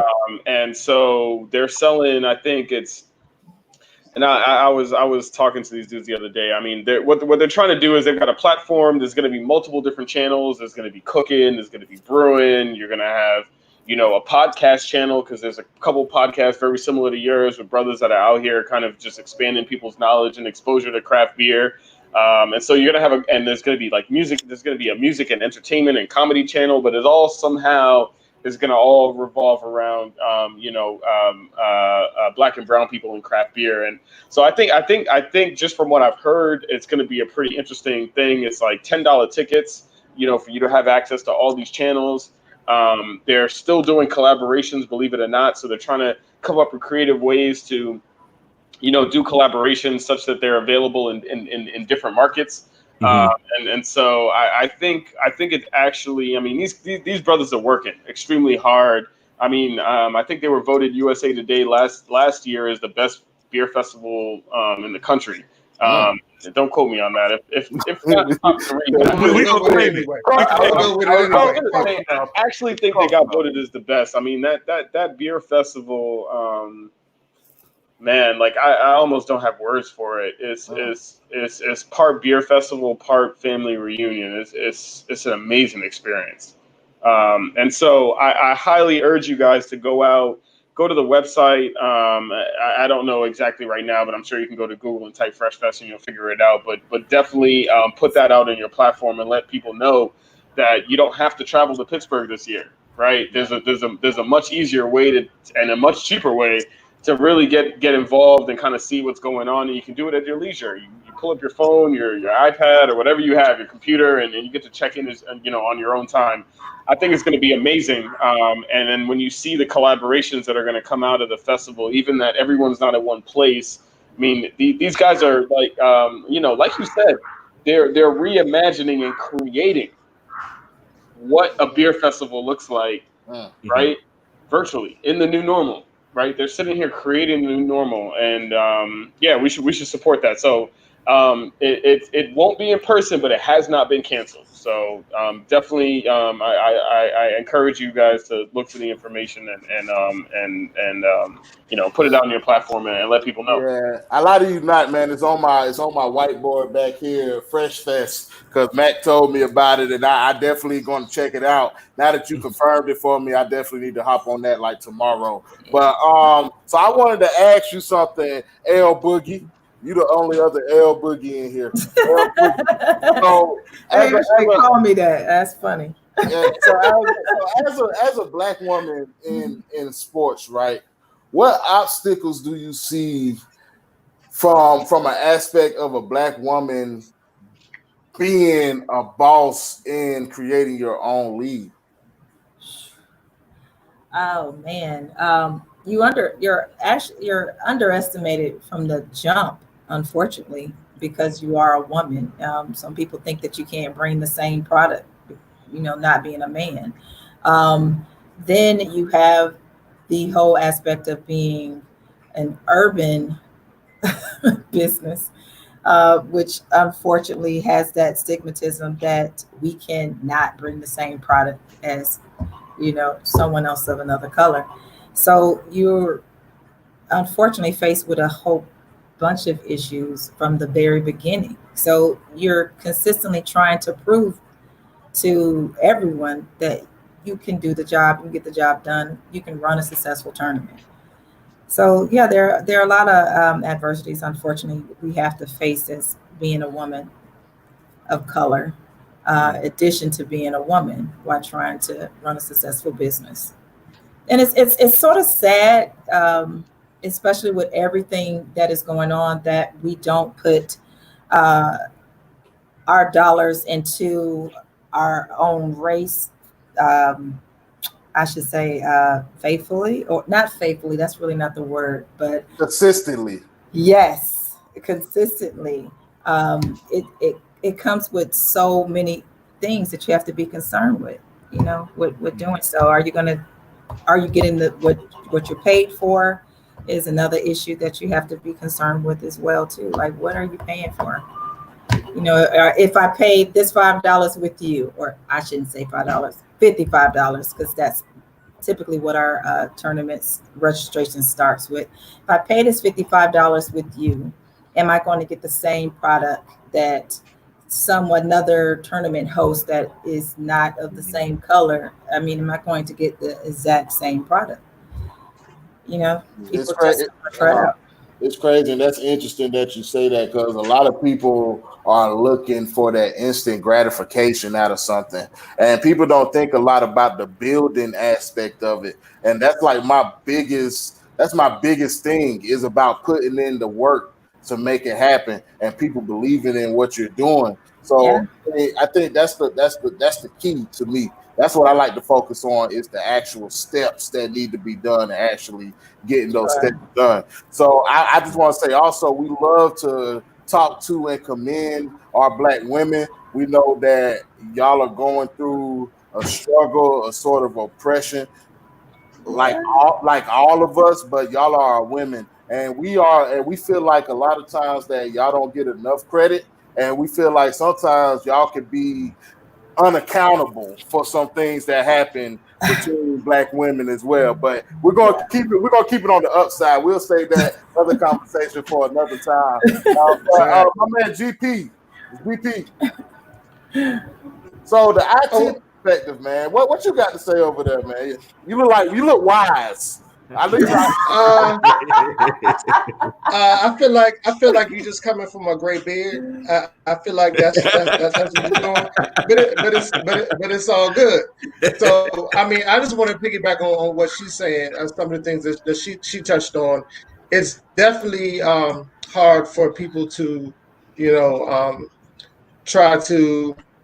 Let me see. I just don't understand, especially with everything that's going on today.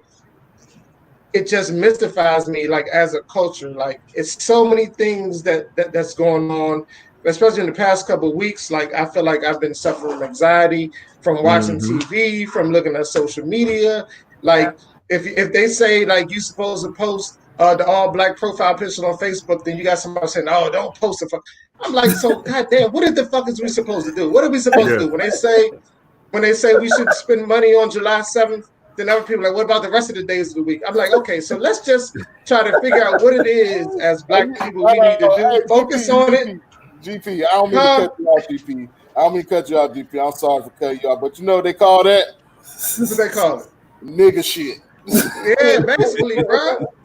That's exactly what it is, man. It's like damned if you do, damned if you don't. But that I think that's one of the reasons why we can't, get to where we need to be, because no matter what somebody comes up with, you always gonna have the counter as to what not to do. Like, you know what I'm saying? What's socially acceptable in our community. It's crazy, man. So I just feel like with everything that's going on, we have a prime opportunity to do something, and we have to take advantage of it. We definitely have to take advantage of it, even if it's to a point where all of the other businesses who would never have wanted to partner with us feel like it's the socially acceptable thing to do to partner with us now. I feel like we need to jump on that and take it for what it's worth, so we can get this moving forward, man. It's just it's just crazy, man. It's just crazy. Yeah, I agree. And Larry, one thing that you said earlier, that I wanted to kind of touch on. You said that a lot of people focus on or they see the before and the after, but not enough people focus on the during. Right. Unless you mess up right now, then they're gonna blast you for that. So exactly. So and I think that's probably the most important part, that middle section that a lot of people don't often acknowledge, because people see, oh yeah, this person, even like we see motivational speakers and all these successful people talking about, yeah, I was living in my car, this, that, and the third, and now I make $5 million a year. And so people just think like, oh, well, I do this simple thing. I go fill out this form on the website, and 6 months from now I'm gonna go from sleeping in my car to being a millionaire. But we don't focus on that like that grind. And I feel like that's the most important part that we need to give more attention to. And kind of how, Larry, you were just talking about the struggles that women face when it comes to black businesses and sports, and all the struggles that they face when it comes to getting started, or just overall being successful. And Leticia, how you mentioned how you're just instantly doubted from the jump. I feel as though just as black men, we have to be conscious of the fact that from jump, black women are already at a disadvantage because they're already a double minority. They're black and they're women. So if we pay more attention to that middle part, and then make sure that we're protecting our black women, supporting them, uplifting them, supporting anything that they have going on, not doubting them, not just adding to their stress load. I feel like, especially considering the fact that I haven't looked at the statistics lately, but I feel like it's more black women than black men. So if we prop them black women up, and those that support us and love us and just stroke our souls and really take care of us and support us, if we could get our black women to a point where they are respected and taken care of and all that stuff, then I feel like as a whole the black community will be a lot much better off. So absolutely. I have a good example. I have a good example of that. I definitely like my soul stroke. Exactly. Hey man, when he said that, I was like, soul stroking, huh? But you know That's what they call it now. Yeah, soul stroking. Okay, I'll remember that one. I'll go keep very that in mind. Let them know I'm gonna post that. I'm gonna need my soul stroke today. See how many comments I get on that.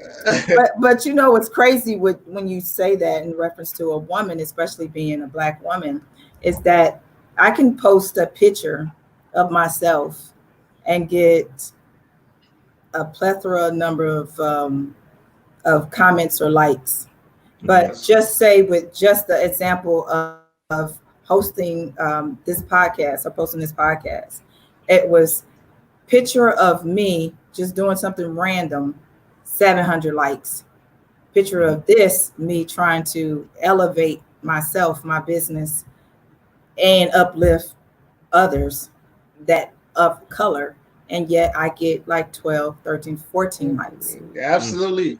And that's the craziest thing. I can say, hey, TKO is doing something, blah, blah, blah. And then, you'll get the regulars that jump on board and say, yeah, hey, yeah. They may not even say anything. They may not say anything on the post, but they will show up in numbers to the tournament. But they won't support you on Facebook. But yet you can support me in Facebook if I dressed up, threw a little makeup on, and thought I was cute for one day. And I post that picture, and yet that's 700 likes. But you try and do something about your own business, and yet no one says anything. Yeah, so I find that absolutely crazy, and that's sad. That's really sad that we don't even uplift each other, in our own community when it comes to stuff like that. Hold up, and she not lying about the 700 likes. There was this one post when she went to Puerto Rico in this bathing suit. Okay, all right. You said Puerto Rico?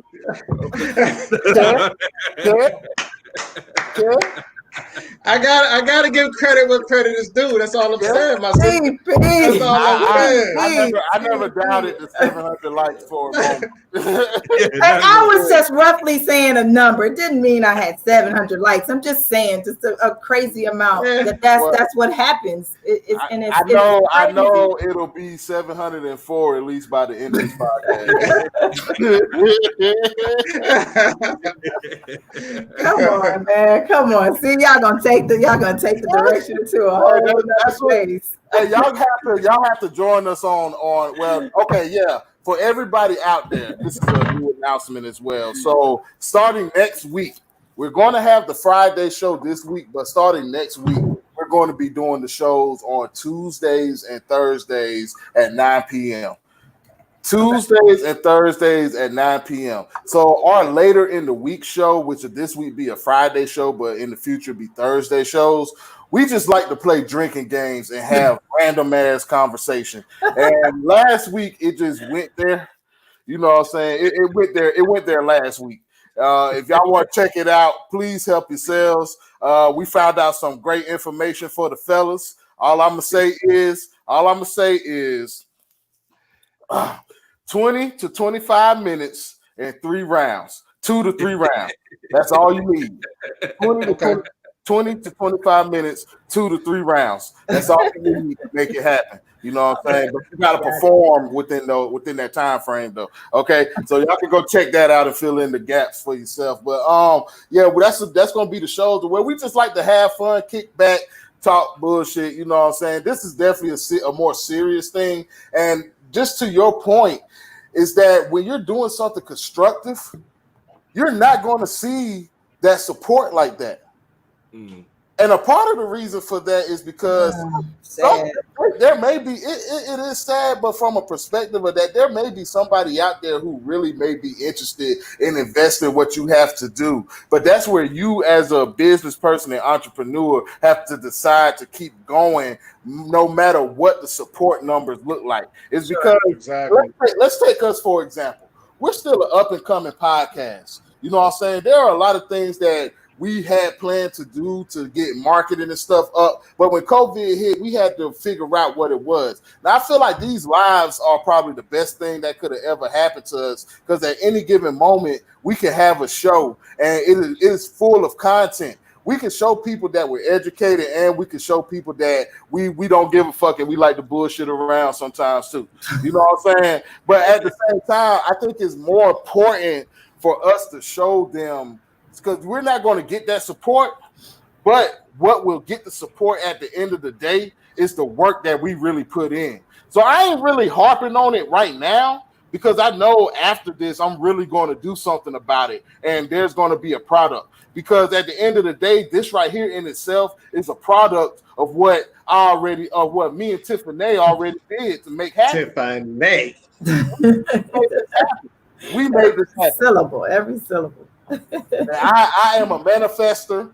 I am a manifester. I create things. I'm a problem solver, and I don't have no issue doing it and sharing what I know. But you know what I do know? I know that a lot of people might think I'm bullshitting. So what I will say out there is that y'all are going to see a product from this, just to let y'all know.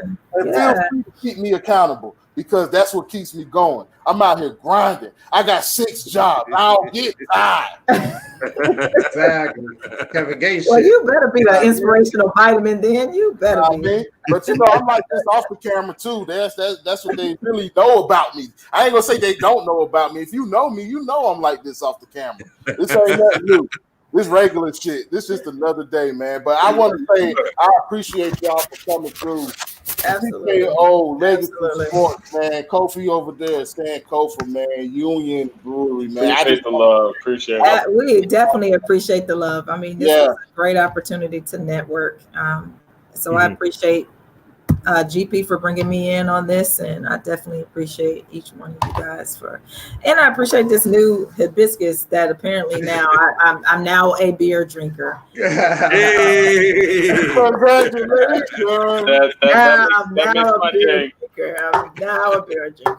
Conversions, Kofi. Conversions. That's what that's about right there. We converted. Good job, I like it. Yeah, I'm gonna give everybody a couple of minutes to say anything you want to say. Go ahead and spit, where they can see y'all, where they can, find y'all social media handles and all that stuff, and then we're gonna go ahead and close it out. I'm gonna start with you, Kofi. Go ahead. Yeah, so I think I mentioned it before.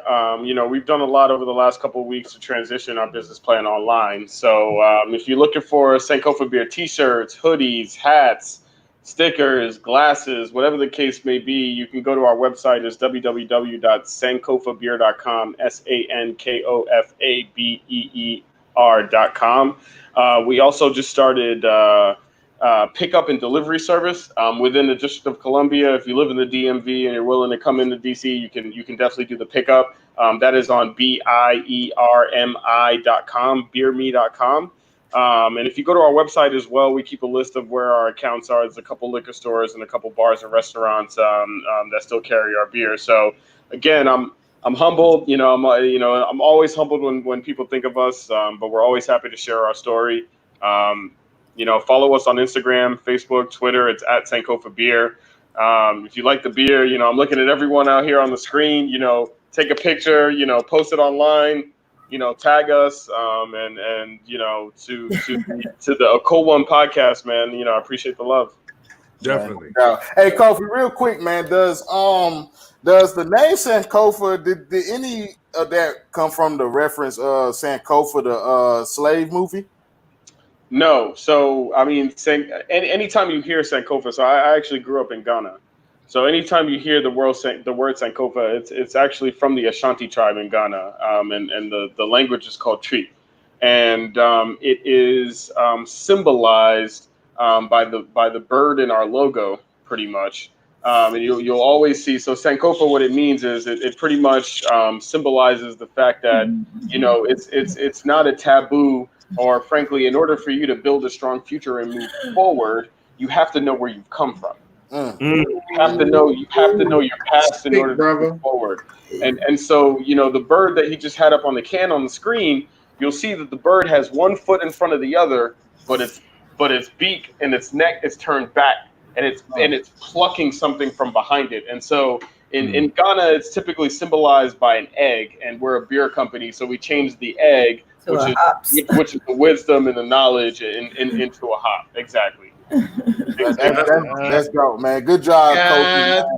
I'm definitely you have my attention. You close me, man, and anything that you have coming out, man, we're definitely going to reach out and try to figure out some collaborations that we could do and take advantage of this whole thing. So, man, so I will check in with you. I appreciate you for coming, sir. Hibiscus, good shit. Appreciate it. Thank you. All right, so L Boogie, go ahead and give your closing statements. Okay, so TKO, also known as the kickoff, that's basically what TKO is abbreviated for. Our tournament we would hope to have would be September the 12th and the 13th this year. Co-ed being on Saturday and women's being on Sunday. You can basically anybody that wants to kick a ball can join, bring a team, come as a available agent to join a team that may need some additional players. Our website is theatlantakickoff.com, and our Facebook handle is TKO Tournaments, and our IG handle is also TK Tournaments. My name is Letitia, and Ebony is also my partner. So we definitely look forward to you checking out our Facebook page and, seeing some of the pictures from our previous tournaments, as well as video footage as well. And hopefully we can get you guys to come out and actually check out a game in person in Atlanta. And stay tuned for 2021, which we have a lot of big things happening. We are planning on expanding, going from more than one tournament a year to multiple tournaments, and as well as multiple locations. So unfortunately, COVID stopped that for this year, but it can't stop us next year, because we're going to pray that everything is we'll find a new normal, and things will be a lot better. So no doubt, man. I just want everybody to walk away from this thing knowing that there is a solution that we're going to look for. And El Boogie, I just want to say I appreciate you as not only a Black woman, but as a guest of ours. Y'all taught me a lot about the game of kickball, and I'm definitely interested to see where it can go. Y'all closed me as well, and I'm just know that we're going to come to the A. Matter of fact, I'm going to Atlanta. Do that. But we're going to come to the A, and we're going to experience some kickball. And I'm going to let you down know. The street, bro. I'm ready. I mean, you come, we have meet and greets, and, everybody meets up on Friday from wherever city, they're coming in, and it's a lot of fun. So it sounds like a blast. So we're definitely going to stay connected with that. GP. Atlanta. Hold on. I mean, not to interrupt too much, but I will say Atlanta is worth a visit. To me, Atlanta is the heart of. Not only is Atlanta just dope. I was there. I like that. But in general, Atlanta for me is the heart of Black brew culture. Like, you got a lot of influencers that live in Atlanta that are doing it on a high level. You got a handful of Black breweries, Conso, Down Home Brewing. Like, Atlanta is legit. So if you go down there, make sure you try and reach out to folks on social media and let them know you're coming out there, and they'll definitely show you love. I appreciate that. Reach out to us, and we'll definitely show you some love for sure. We appreciate that, man. Else, y'all got a contact, just hit us up. No doubt. I appreciate that, man. It's a beautiful. I'm over here cheesing, man. I'm blushing because it's amazing what you can create, man. It's just amazing what can happen. It's just only the beginning, man. It's only the beginning. So, GP, are you still with me?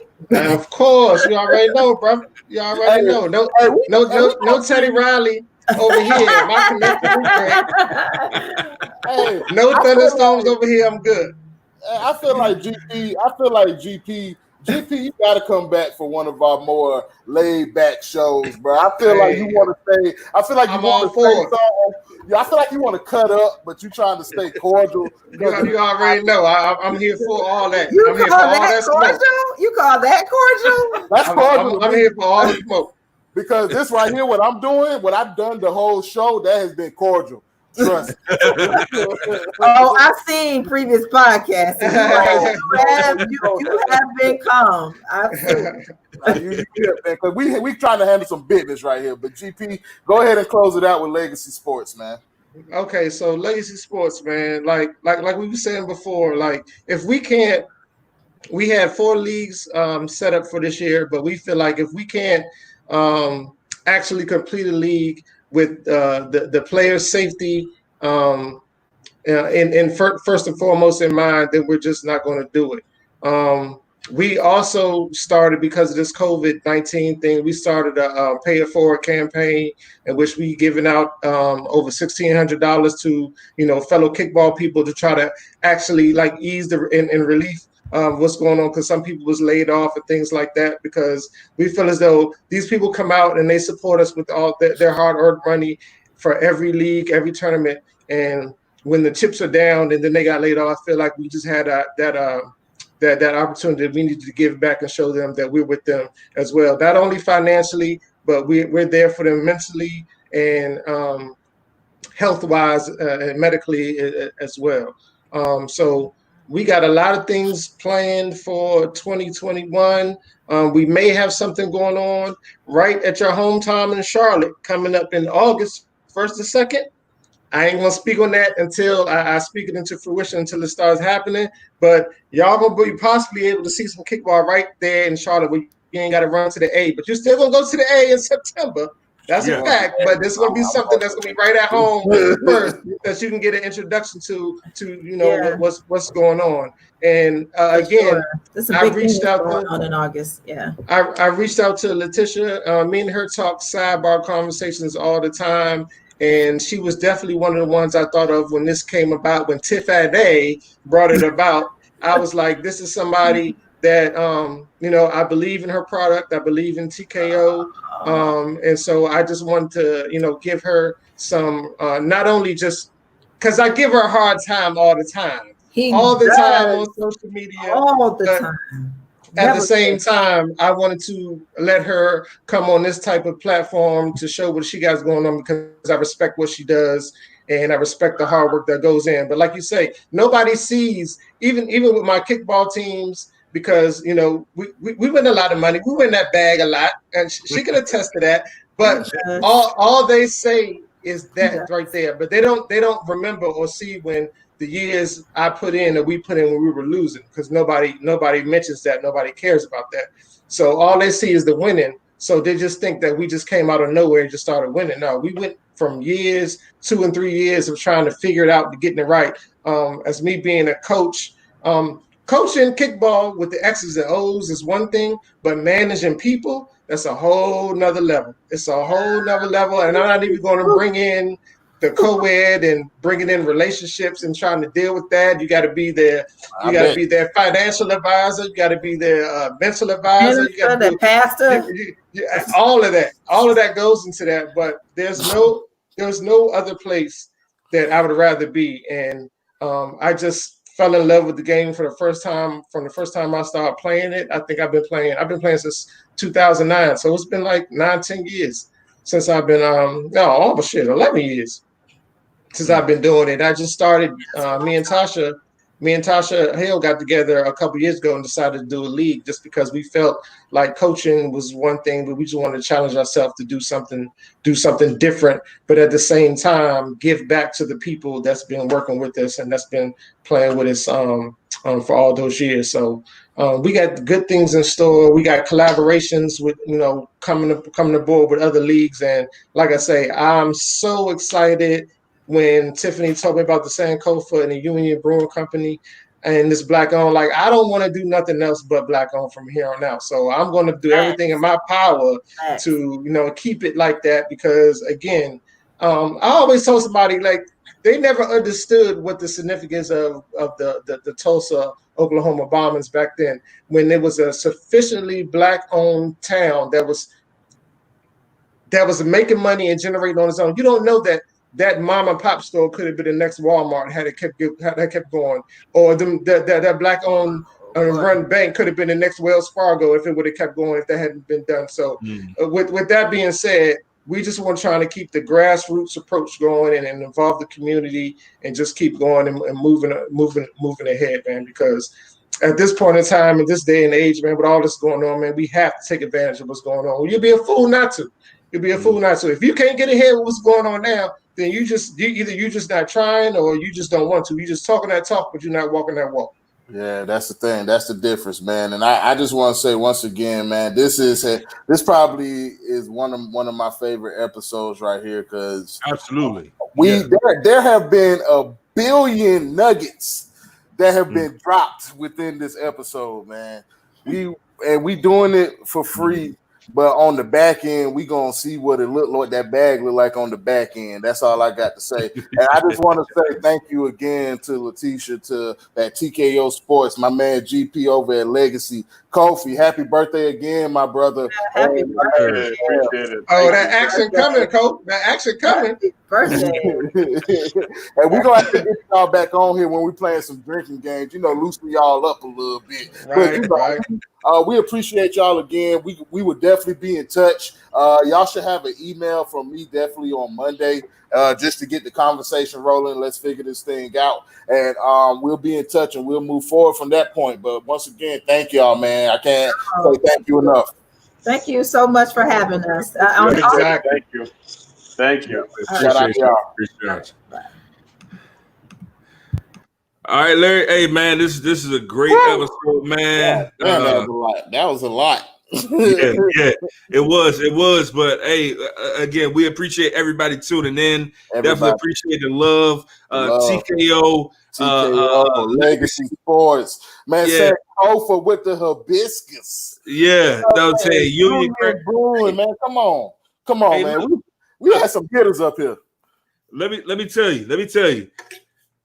So just in case Kev come back and he rewatches this, you see all these open, they all drank. They all drank. And you know what happens when something like this is all drank? Goddamn, we get drawn. You know what I'm saying? Real live, man. Hey, definitely to say Kofa. Hey, I really rock with this one. I rock with that, man. Union Craft. Hey, man, bro, I'm feeling good. This is a great episode. Lots of love. And all I want to say to the viewers out there, I want y'all to consider what is it that you can do within your community to elevate. You know what I'm saying? To keep it going, to keep the conversation going, to keep building, to keep, you know what I'm saying, going next level, and just continue to build that generational wealth, build that community wealth. What can you do? And then I want you to go out there and do it.